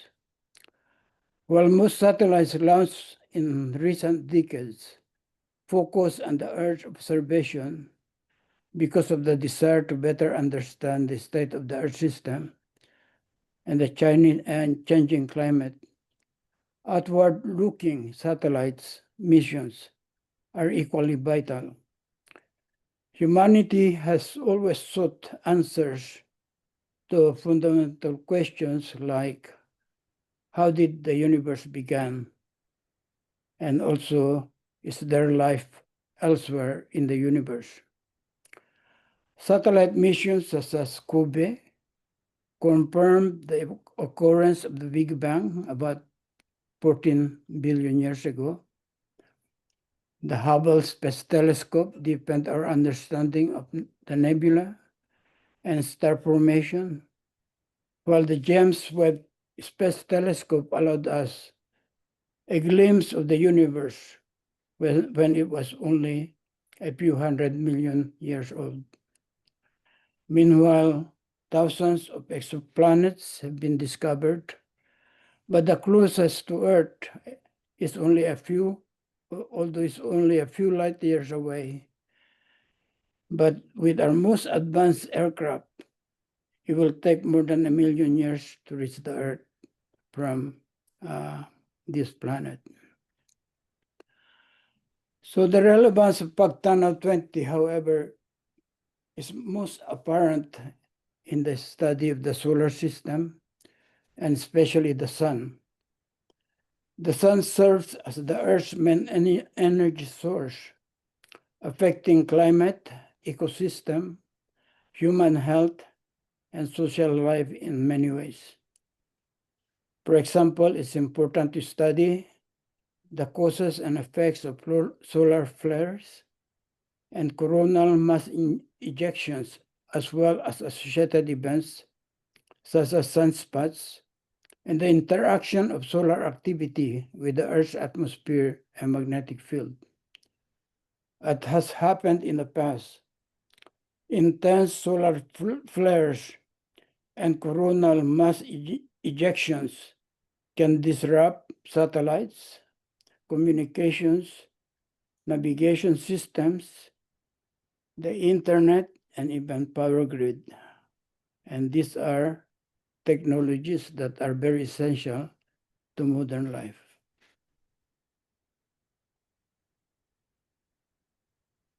The sun also has a finite lifetime, and it's important to know how long it will continue to exist. Within the current PAGTANAW 2050 report, discussions on the Earth space explorations emphasize two areas: upstream space initiative, which addresses hardware development, and downstream space initiative, which focuses on the utilization of freely available data. Dr. Perez has discussed these areas, and I don't need to repeat them. However, in the hardware development, among the most important activity that should be done is the development of rocket systems. These are the core of a satellite or technology, space technology system. The current chapter mentions the existence of a classified rocket project in the early 1970s called Santa Barbara Project. But there is a significant outcome of the project that should be revealed. With the joint effort of the Philippine Navy and Filipino scientists, they actually succeeded in developing the country's first liquid propellant rocket, called the Bong Bong rocket, that was launched successfully across South China Sea. Why the discovery project was discontinued is a mystery to me. But it's important to note that Filipinos had already demonstrated that they can develop an expertise in rocketry. Also, being involved in aeronautics is very important. There should be an emphasis on the development of sophisticated drones. Drones have great value in the military. They are also relatively cheap, and they have many applications in non-military work as well. They can be used to spray insecticide and fertilizer over large agricultural lands and do near-term monitoring of landslides, flooding, fire, oil spills, and earthquake events. The Philippines should be involved in the development of flying cars as well, and critical parts of commercial aircraft, with a long-term goal of being the manufacturing center of these products in the world. And the downstream aspect of this chapter, a lot more details are desired, some of which have already been mentioned by Dr. Perez. For example, just mentioning that satellite data can be used in precision agriculture should accompany an in-depth discussion on the required satellite data to derive parameters needed in precision agriculture. There should be an elucidation of how different crops are classified, how diseases and insect infestations are detected, and how soil suitability is established. In this regard, there should be a discussion of agricultural parameters like chlorophyll, LAI, FR, and vegetation indices, and how they are used to monitor the water nutrient requirements and overall health of plants, and be able to accurately project annual yields in different crops. There should also be a discussion of plankton concentration, sea surface temperature and winds, and how they are used in the development of fish maps that can be used by local fishermen to substantially improve the volume of catch and enhance the security of the country. Also, there should be a discussion of data gaps and missing information that are required and what PhilSA can do to solve the problem. Well-informed policymakers and Congress should be provided with as much information as possible to convince them about the need to establish a robust space technology in the country. Thank you. Thank you, Dr. Cobiso. Space, the last frontier. We'll hear more about that as we go to the next speaker. Now, Dr. from North Carolina, was not present.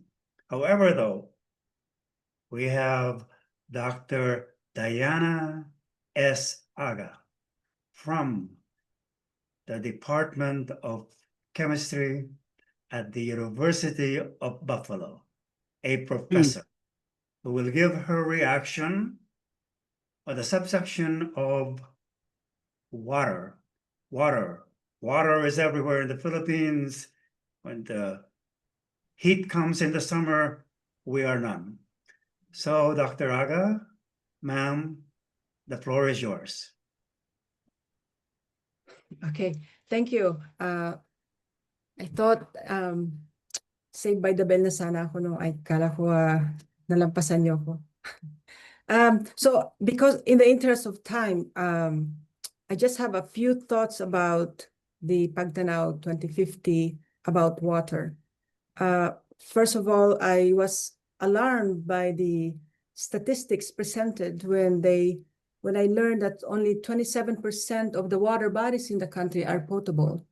That's really alarming because water is, like you said, connects everything, right? So water is really important on food security, on human health, agriculture, everywhere. Everything that we do requires water. So we actually don't need to wait until 2050 to address this water scarcity problem, because the water quality, both quality and quantity, are extremely affected by the rapidly changing climate, the increased industrialization in the country. For example, I've learned that there are many data centers being built now in the Philippines or planned to be built. Those gonna require a lot of water for cooling. So that's gonna take up even more water from what we use. Then we have this unprecedented population growth, exacerbated by lack of environmental protection policies. So all those factors will really be problematic in keeping our water quantity and quality that we need. So as I read the potential technologies that were presented in the PAGTANAW 2050, they listed rainwater harvesting, membrane technology, seawater desalination, algae-based water treatment, smart water monitoring, and constructed wetlands. While all of those are all important, I think that we should start from the most cost-effective and readily available to us. It's rainwater harvesting. We have to go back to basics. You know, when I was growing up in the Philippines, I'm from Bicol, I'm from Sipocot, and we use water from, we have plenty of water from the rivers. We swim from the river. We have water pumps. We didn't have water, running water, and we never had any problem. We collected water from the rain. We have everything that we need. And now going back, I go home every year, sometimes twice a year. It's always a problem with there's only a certain time when you can get water, and this is a small municipality, and yet we don't have enough water. The river is dry, and it's not only dry, it's highly polluted. And then we still have the pump, but it doesn't have any more water. The groundwater is dry. And when it is pumping water, we could smell gasoline. So there's both the lack of quality and the lack of quantity that is really disturbing. So we need to somehow educate our people again on how to harvest water more effectively and utilize it for things that like washing or flowering or watering our plants, things that we can even make them as potable water. It really also bothered me when I was there in Manila with all these high-rising buildings having no working sewage treatment plant. Because that's part of my research. Actually, I go there and I'm looking at surface water, like it was pointed in this report that Laguna de Bay is a big source for water, but Laguna de Bay is also highly polluted. Surrounding that are a lot of residential areas without treatment, without sewage treatment, and the sewage goes to the lake, which is also room for aquaculture, and a lot of aquaculture are using antibiotics in their food and pesticides. So all these pollutants are getting into our supposedly drinking water supplies. And lastly, I would like to think about the water quality that we are still using now are a little bit obsolete. So there was some numbers there that says only 28% conform with the criterion for total suspended solids. So we're only measuring quality based on what we see, based on what like total suspended solids or E. coli counts. But you know, there are many things that we don't see that are really harmful. I'm talking about chemicals, pesticides, pharmaceuticals, forever chemicals that are now known to be cancerous, carcinogenic. So I noticed that there are now, and this is speaking from experience from knowing my relatives and friends who I known have increased number of people are having cancer, having mental health issues, having ADHD, autism is increasing. And from our research here, a lot of these chemicals are associated with these detrimental health effects. Infertility, obesity, those things are related to poor water quality, contaminants that we don't see, that we don't monitor for in the Philippines regularly. So I think it's also time to move beyond water quality parameters that are high, like suspended solids, DOC, E. coli. Yes, they're important, but we need to look beyond those macro pollutants. We need to look at the micro pollutants that are more difficult to see, low concentrations, yet highly potent. So those are my reactions, but I'm glad that this is being addressed in the PAGTANAW 2020. But I have to say we don't need to wait to 2050 to address this issue. We need to address them now because these are very real. These are going to affect many of us. And water connects everything. So I think before we think about a lot of industrialization, data centers, and all this AI, we need the water to keep us alive. Thank you. That was something else. Well, I do want to thank all the reactors. Actually, if I just step back a little bit, I've been listening. This is my third session on the fireside chat on PAGTANAW 2050. It's a large document and it's big. And sometimes this hour and a half or even 2 hours as we speak on this is not enough to really deal with it. But I am so inspired by the presentations and the reactors. Being said that, now, Dr. Eusebio, your turn, sir, to speak. Hello? Dr. Eusebio around?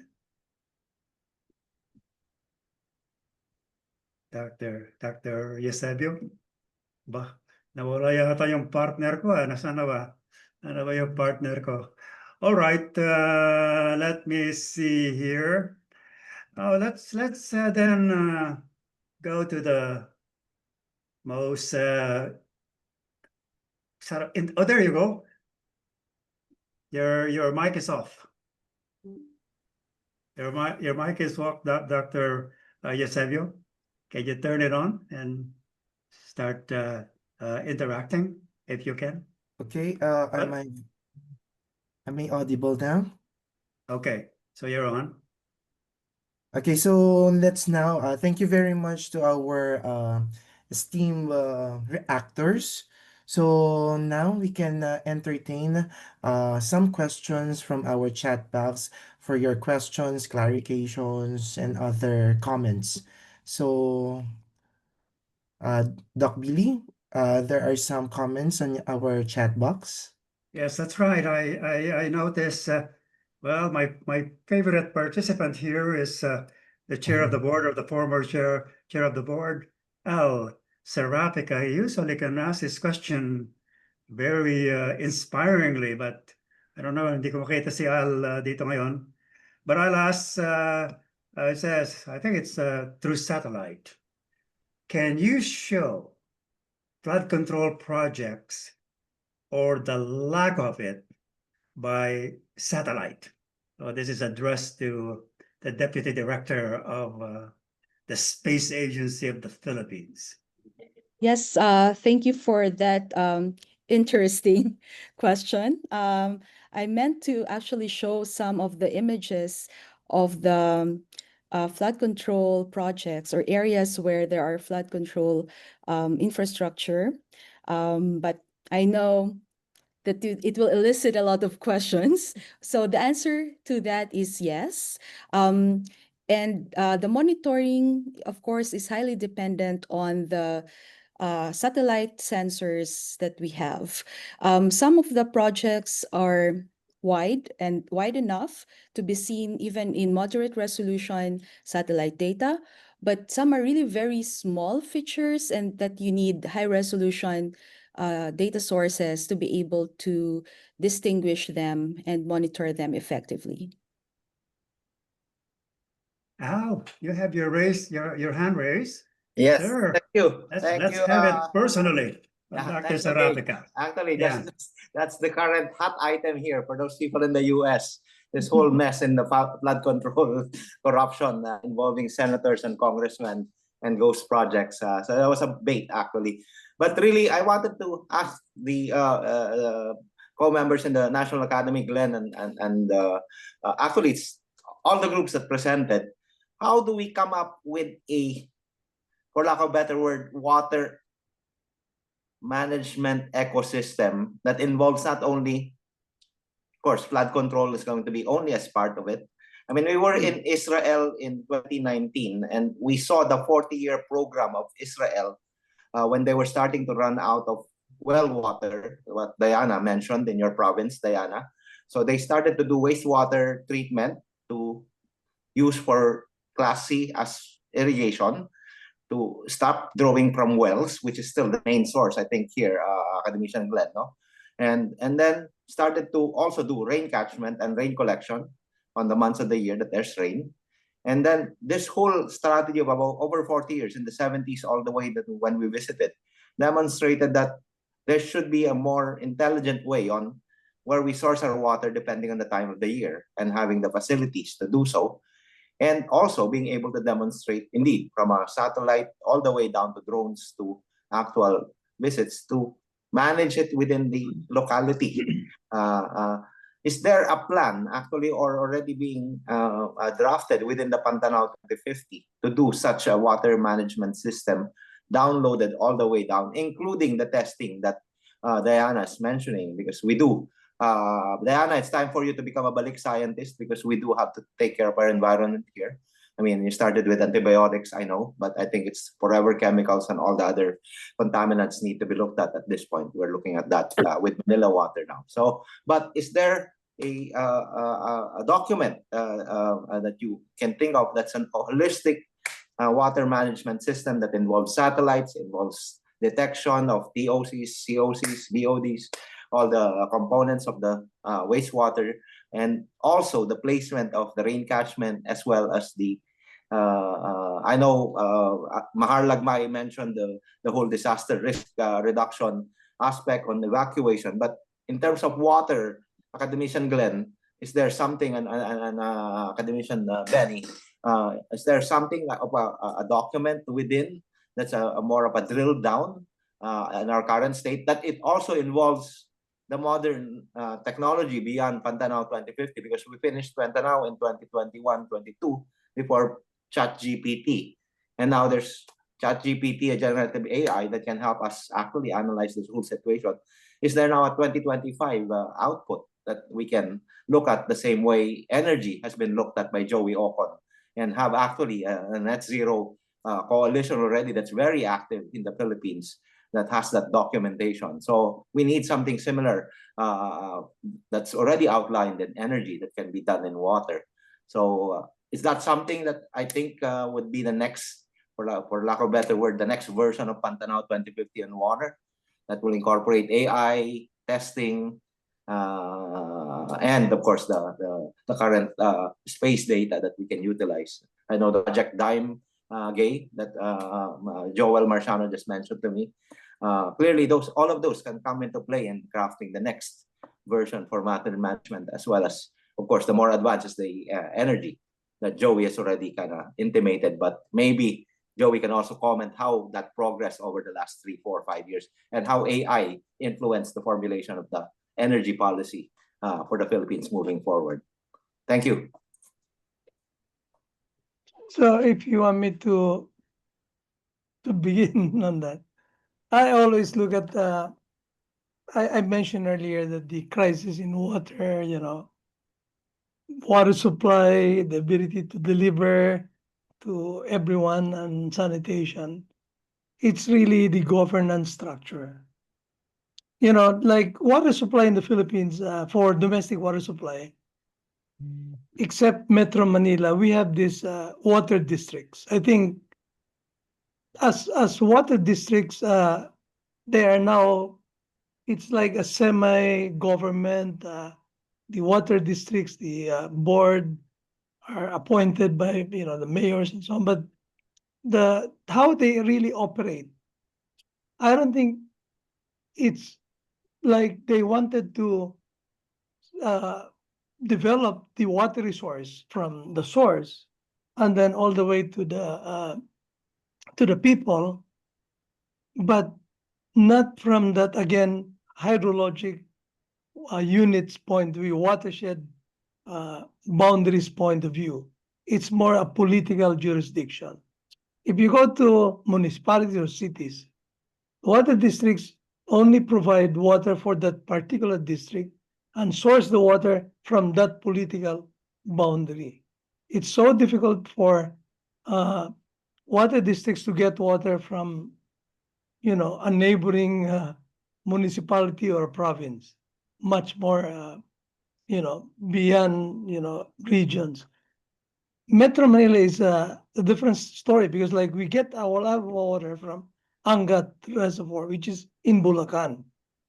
But if you wanted to efficient water supply, water sourcing, and then delivery of the water and the quality from a reservoir and so on, you cannot do that for water districts where they only look at municipalities. They don't have the money, investments. As far as investments, they can only invest in small scale. I'm talking about maybe for a municipality or a city. That's small scale to me.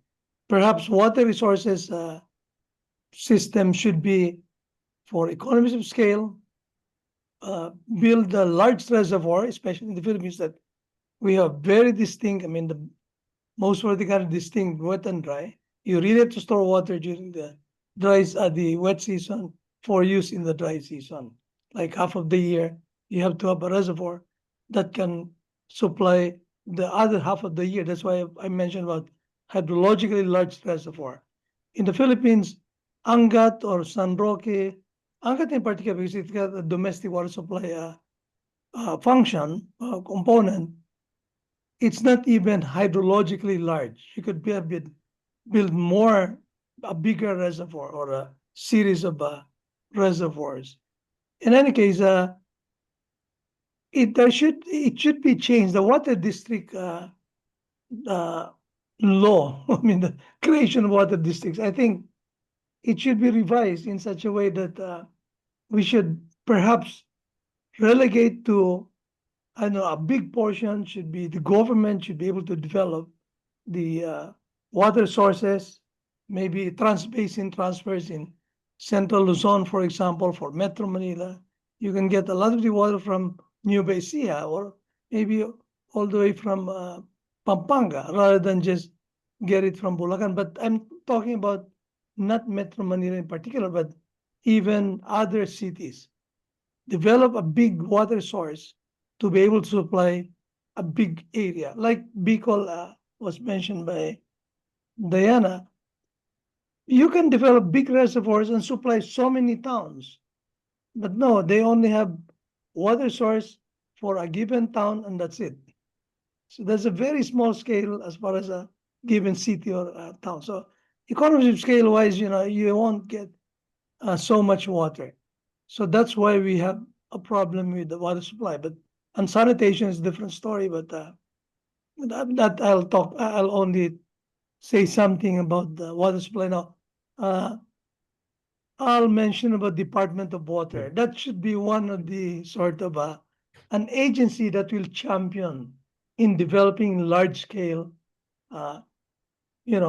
water supply reservoirs, and even look at how flood control these plans from conservation watersheds to water supply, irrigation, and then controlled waters come in, but it hasn't, it hasn't been legislated.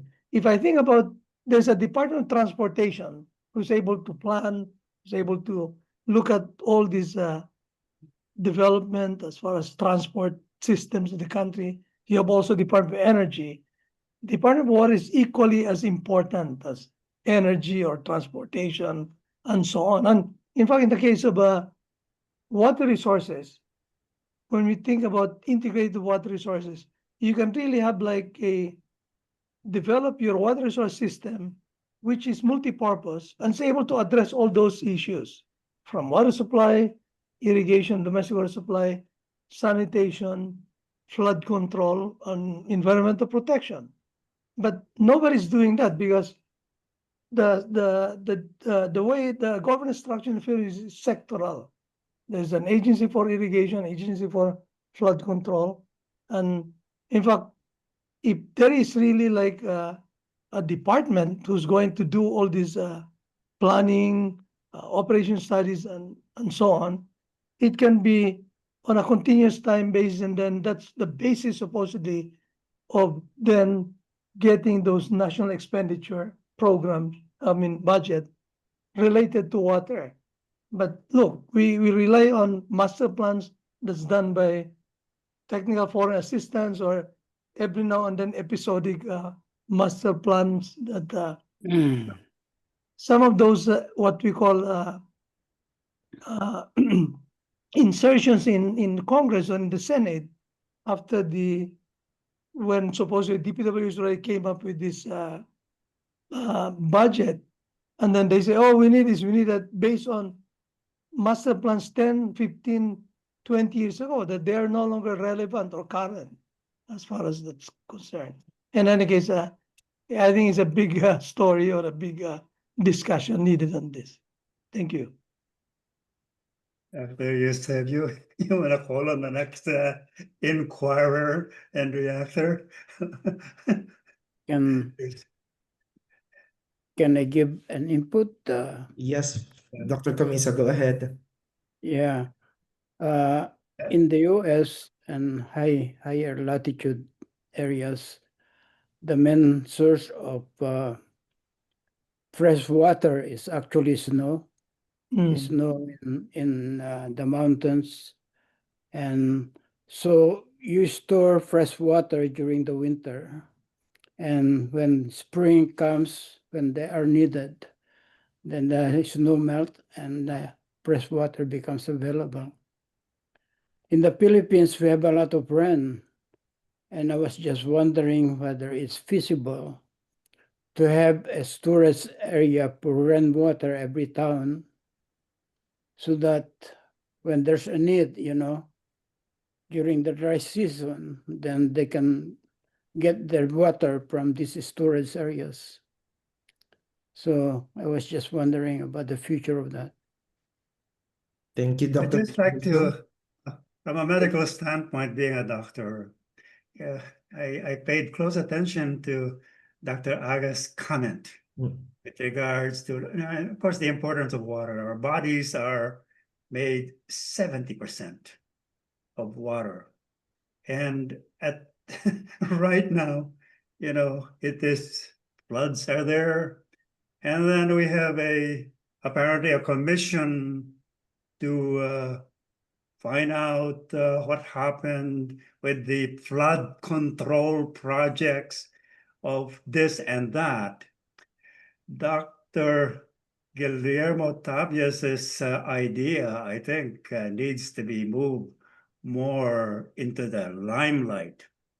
Department of Transportation, meron tayo. Department of Energy, meron tayo. Pero water, let's see, there is ano ba yun, nawasa nung lumalaki ako, tapos dalawa sila, tapos there's this prime water controversy, and then I just learned trying to study before moderating this that we are a volcanic country, and the water goes through, we have so much, plenty, but we do not know how to kind of control it from going down.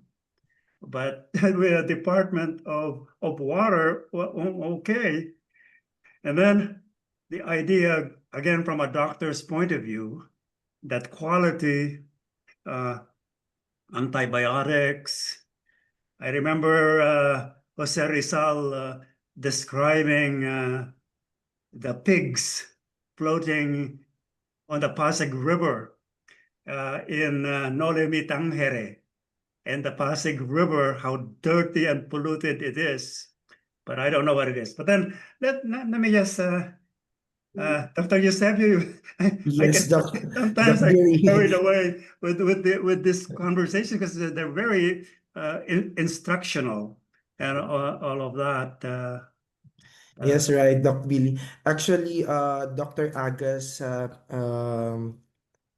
comment on rainwater harvesting, I think Dr. Tabios can also have some insights on this, on the rainwater harvesting, but also the utilization of seawater. I think it has a possibility because the Philippines is an archipelago. So also Dr. Aga mentioned about the standards that we have here in the Philippines. Actually, we have like the other pollutants, but we have not yet for some emerging pollutants or endocrine disruptive compounds, but we have researches now on that. But I think Dr. Aga is more concerned on that. So maybe Dr. Tabios can also give us some insights on the possibility of rainwater harvesting in the Philippines, as mentioned also by Dr. Comiso, and the utilization of seawater. Yeah, the rain harvesting, I've looked at the sort of the rain occurrences. Again, if you're talking about rain in the Philippines during dry season, no rain. If you're in central Luzon, practically very small amount of rain between, let's say, November to April. Now you store during the dry season, but on a household basis, if you harvest rain and then you have like a water tank, if you have a, let's say, 200 square meter rooftop, typical average house, let's say, size in a subdivision, you can collect, if you have 20 millimeters of rainfall, 0.2 cubic meter, and then maybe over a month, you can, if you have, again, 120 mm, or big rains happens during the wet season, you can collect perhaps even 20 cubic meters. The question is, how do you store that? Yes. Like a typical, this tanker truck, that's about 10 cubic meters. Can you afford? Now, can you build cisterns at the bottom to collect rainwater? Now, a typical household maybe will need about 6, 7 cubic meters, 10 cubic meters a month. So during the dry season, that's what you need, or during the wet season. So can you build a 10 cubic meter, rainwater? Now, maybe as a community, you build a big rainwater harvesting storage tank. So that then becomes now a reservoir, which is what I'm talking about, or even bigger than that. But the other idea of having rainwater harvested from household is that maybe you collect a portion of it, you store, if you can afford a 5 cubic meter, but that's a very big volume. But most of them you can infiltrate into the ground by putting infiltration gallery, by maybe putting up a porous media, gravel bed, so that it will be absorbed. That you can minimize or remove some of the flood source of flood waters that gets into your streets. So again, I think rain harvesting on a small scale, you can do that, but you can do that in my case, I come from Bukidnon. We get 300 days a year rainfall. Maybe parts of Bicol in the high mountain areas, you can get those, but not in the plains in central Luzon or any other cities especially on the western part of the Philippines compared to the eastern part, which is you have the Pacific Ocean. So that's quite constraining. So I think we really need large-scale reservoirs for that matter, which is not going to be a household level kind of storage. Now, as far as those water quality, of course, you can do desalination, or you can, but for example, Manila, the water service of Metro Manila, they pick up water from Laguna Lake. Laguna Lake is only like salinity, where they pick up sometimes 1.5 to 2 parts per thousand.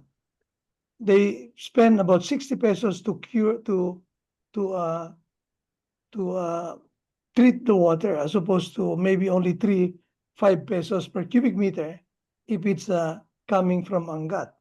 So desalination is good, but maybe later on we will see that it's cheaper to treat seawater, but only for drinking water. You bottle it. In fact, now you buy a bottled water, it will cost you something like 3,000 per cubic meter, right? But if you treat a 60 pesos per cubic meter of salt water, you can bottle that and it will be good for drinking, but not for bathing and so on, not for supplying through your pipes and delivering to a household. That's going to be so expensive. Thank you very much, Dr. Tabios. Doc Billy, we can have a question for Dr. Pacheco. Do you have any? Academician Pacheco? Well, if there are no questions on section 4.11, I just want to acknowledge that much of the reactions on the other sections actually resonate with that section as well. For example, back to basics, it resonates very well with me because rather than focus on engineering and construction and materials, technologies for shelter, structures, and transportation, the more fundamental question, social and cultural, really is how we build our cities, how we diffuse or distribute populations. It's bigger than all of us. It's social and economic, but we really have to go back to basics. There's never enough space in the urban areas to do rainwater harvesting, as Glenn already articulated. The most we could do is return the water to the ground so that flooding is mitigated. But the more we concentrate development, development, the more problems we create for ourselves, including pollution and everything. Dr. Ocon also resonated with the points about coherence and governance. We all aspire for Department of Water, but there's already Department of Energy, Department of Human Settlements, but well, it remains to be seen whether they really do the job. So it doesn't really stop at creating a department, but insisting that it's always multidisciplinary. It's always not forgetting back to basics, rather than always, being the advocates of high technology. It's a regular criticism in my field. At some point, construction structure materials was quote unquote declared by DOST to be a mature technology and not eligible for research funding anymore. And look where we are. We cannot even provide sufficient housing, the very basic shelter for people. And lastly, I think in that sense, justice and regard to people, as Dr. Ocon articulated, should be central. Circularity also, of course. It's a big discussion. That's why I look forward to how we can weave together even more integrally. Not to forget governance. I always go back to governance. I missed the section discussing the section on governance, but it goes back to coherence of governance, justice and inclusivity, and of course circularity, because we look to 2050, we would be gone, but we would have left behind all the problems we created ourselves. so philosophical. But as I said, all the reactions to the other sections really resonate also to this very basic section on shelter, transportation, and everything. We have yet to watch the explosion of controversies in shelter and also transportation and health. But believe me, the problems with flood right now, I believe, is just indicative of where else there could be problems in, not coordinating, but some unscrupulous sectors taking advantage of the gaps in our approach. So we would do well to really integrate some more. And this discussion, for example, today, is interesting. We from outer space to the ground and all sectors. Yeah, I go back to coherence of governance, inclusivity, and justice to all people. And of course, in the environmental sense of circularity, we need much more of these. Good luck to the Department of Water. And I hope it's not a band-aid solution that politicians will resort to just because it could be, an escape hatch from the present controversies. We hope that it really will be structured such that it can be really more effective than Department of Energy, with apologies, or human settlements, urban development. All the other departments, as we know, have not always lived to the expectations. So we have to watch out for a good structure for the Department of Water Resources. Glenn, we all wish it. We wish for the right kind of Department of Water Resources. Yeah, that's all from me. And I know that all these reactions, as I said, will also cascade and reflect on the other sections directly or indirectly. Thank you, Dr. Pacheco. You also mentioned, Dr. Pacheco, the smart communities that we really want to have in the Philippines and involving the stakeholders that can influence these barriers. But and also Dr. Ocon mentioned about the off-grid. But how can you really change the landscape, especially on building these smart communities, especially we are like different islands and archipelagic island. I know. It was an easy poster to put up there. We aspire for, but we need to do some more work on how to really make that happen or likely to happen. Social factors, as I said, economic and even cultural are also I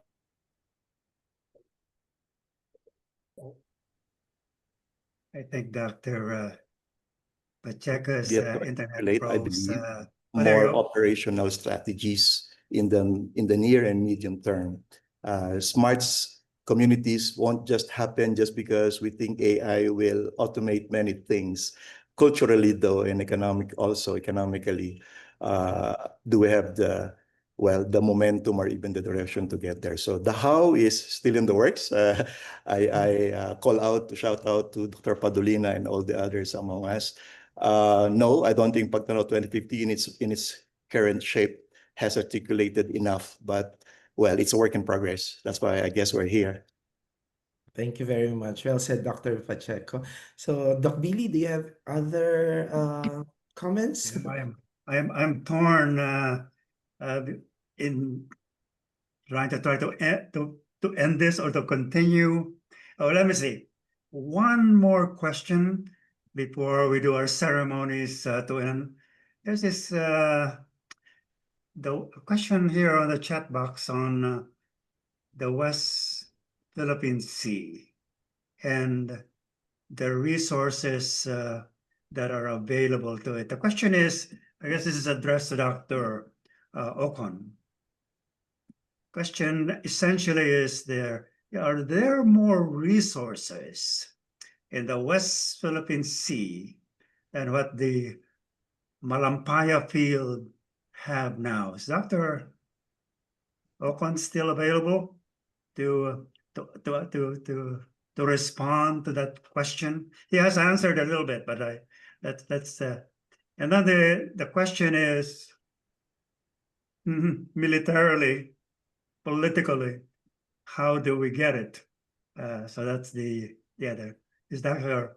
Ocon still around? Yeah. Yes, sir. Sir, come on. All right, there you are. Yeah, Okay. yeah. I'll probably be able to answer the first one.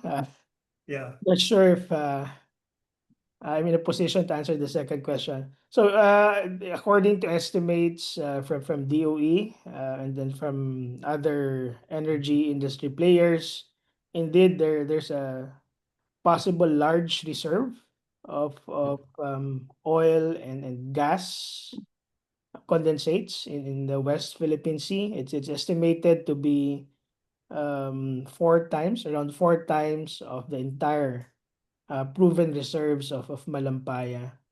As probably as some of you might know already, Prime Infra, which holds the ownership now to the Malampaya gas reserve, so they're continuously drilling and exploring for more reserves within the Malampaya area.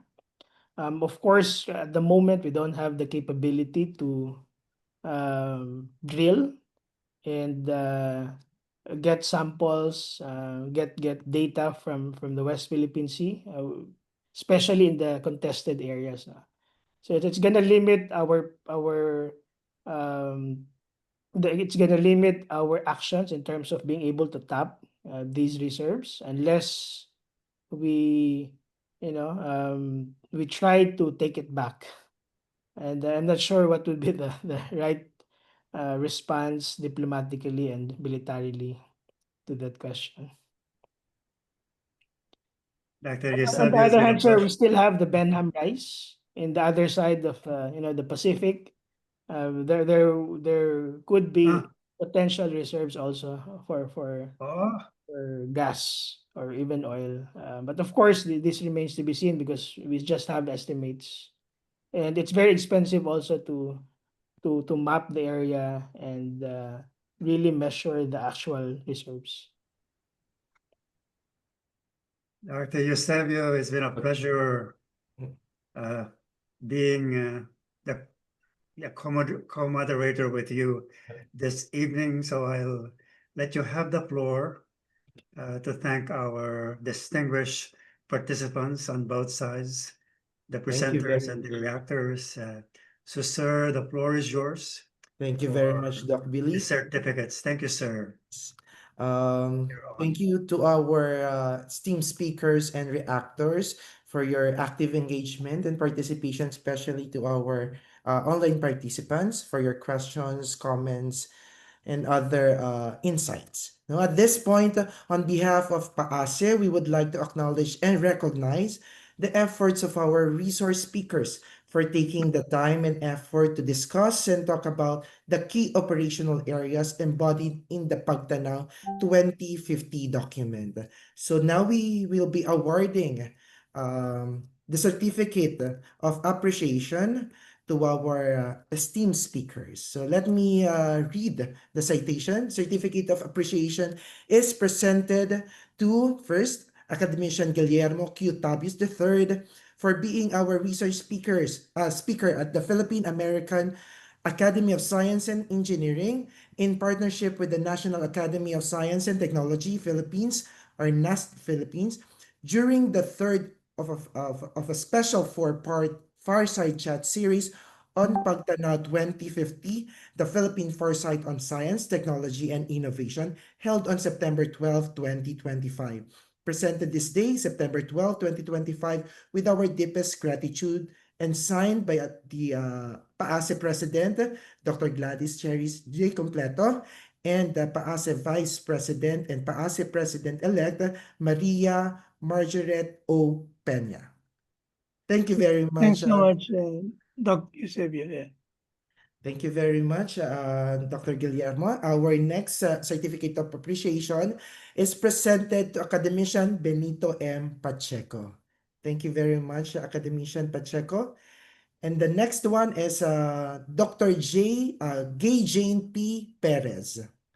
Maraming salamat po. And another certificate of appreciation is presented to Dr. Joey D. Ocon. Thank you very much, Doc Joey. And then next is certificate of appreciation is presented to Dr. Diana Aga. Maraming salamat po, Dr. Aga. And of course, the last, Dr. Josefino Comiso.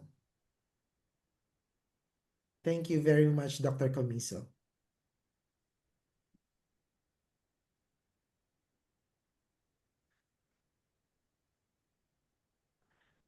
I see.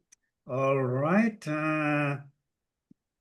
Okay, again, thank you for your eager participation and dedication in bringing value to the examination and review of the subsections tackled today. Dr. Billy?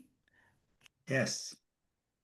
To formally end our session, may we call on Ms. Luningning E.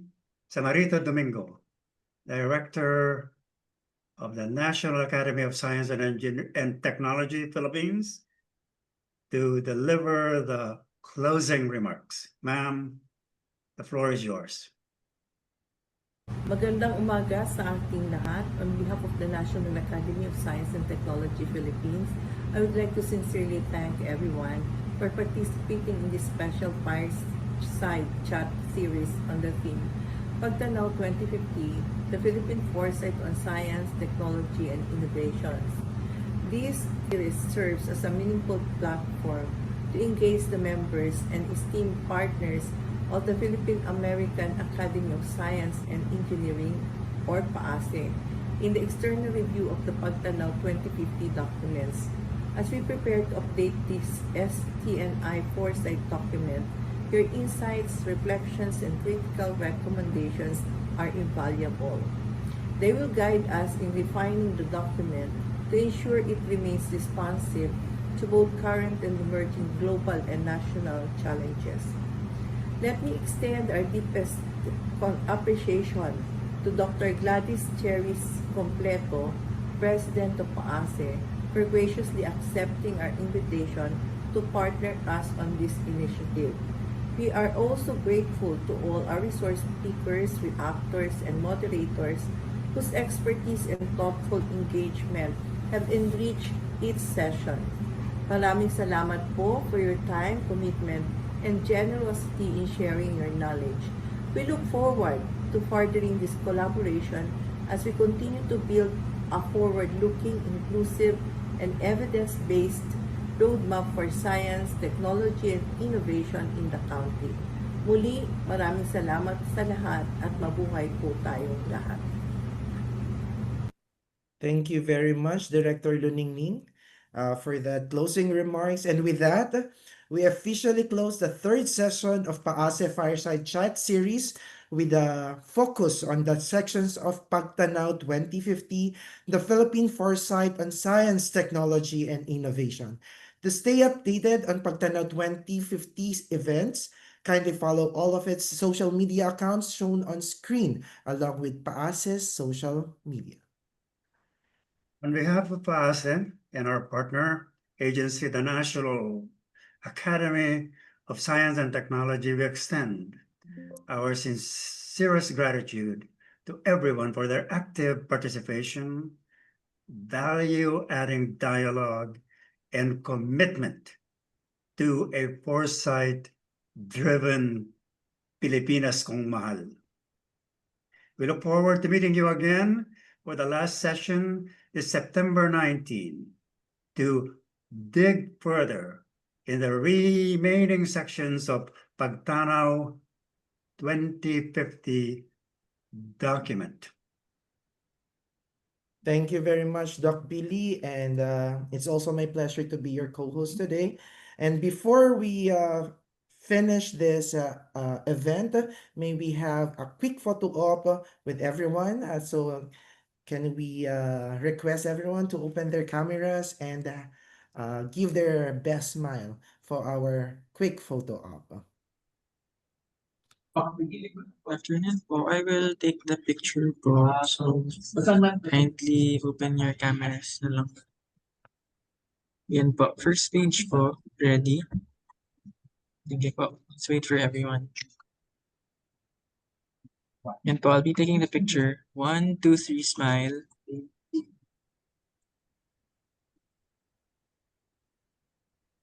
And thank you for the next page. Wala na po tayo next page. Yun lang po. Thank you po. Okay, thank you very Thank you very much, Doc much. Thank Billy. you, everyone. Thank you. Thank you and have a good day, Thank Doc you. Billy. Thank you very much, Thank you, everyone. everyone. Great You. discussion. All right. Bye. Bye. Hey, Marge, okay, Vice President. Okay. Yeah, I'm here. Excellent. Thank you. Okay. Listening to every word. Yes. Bye, everyone.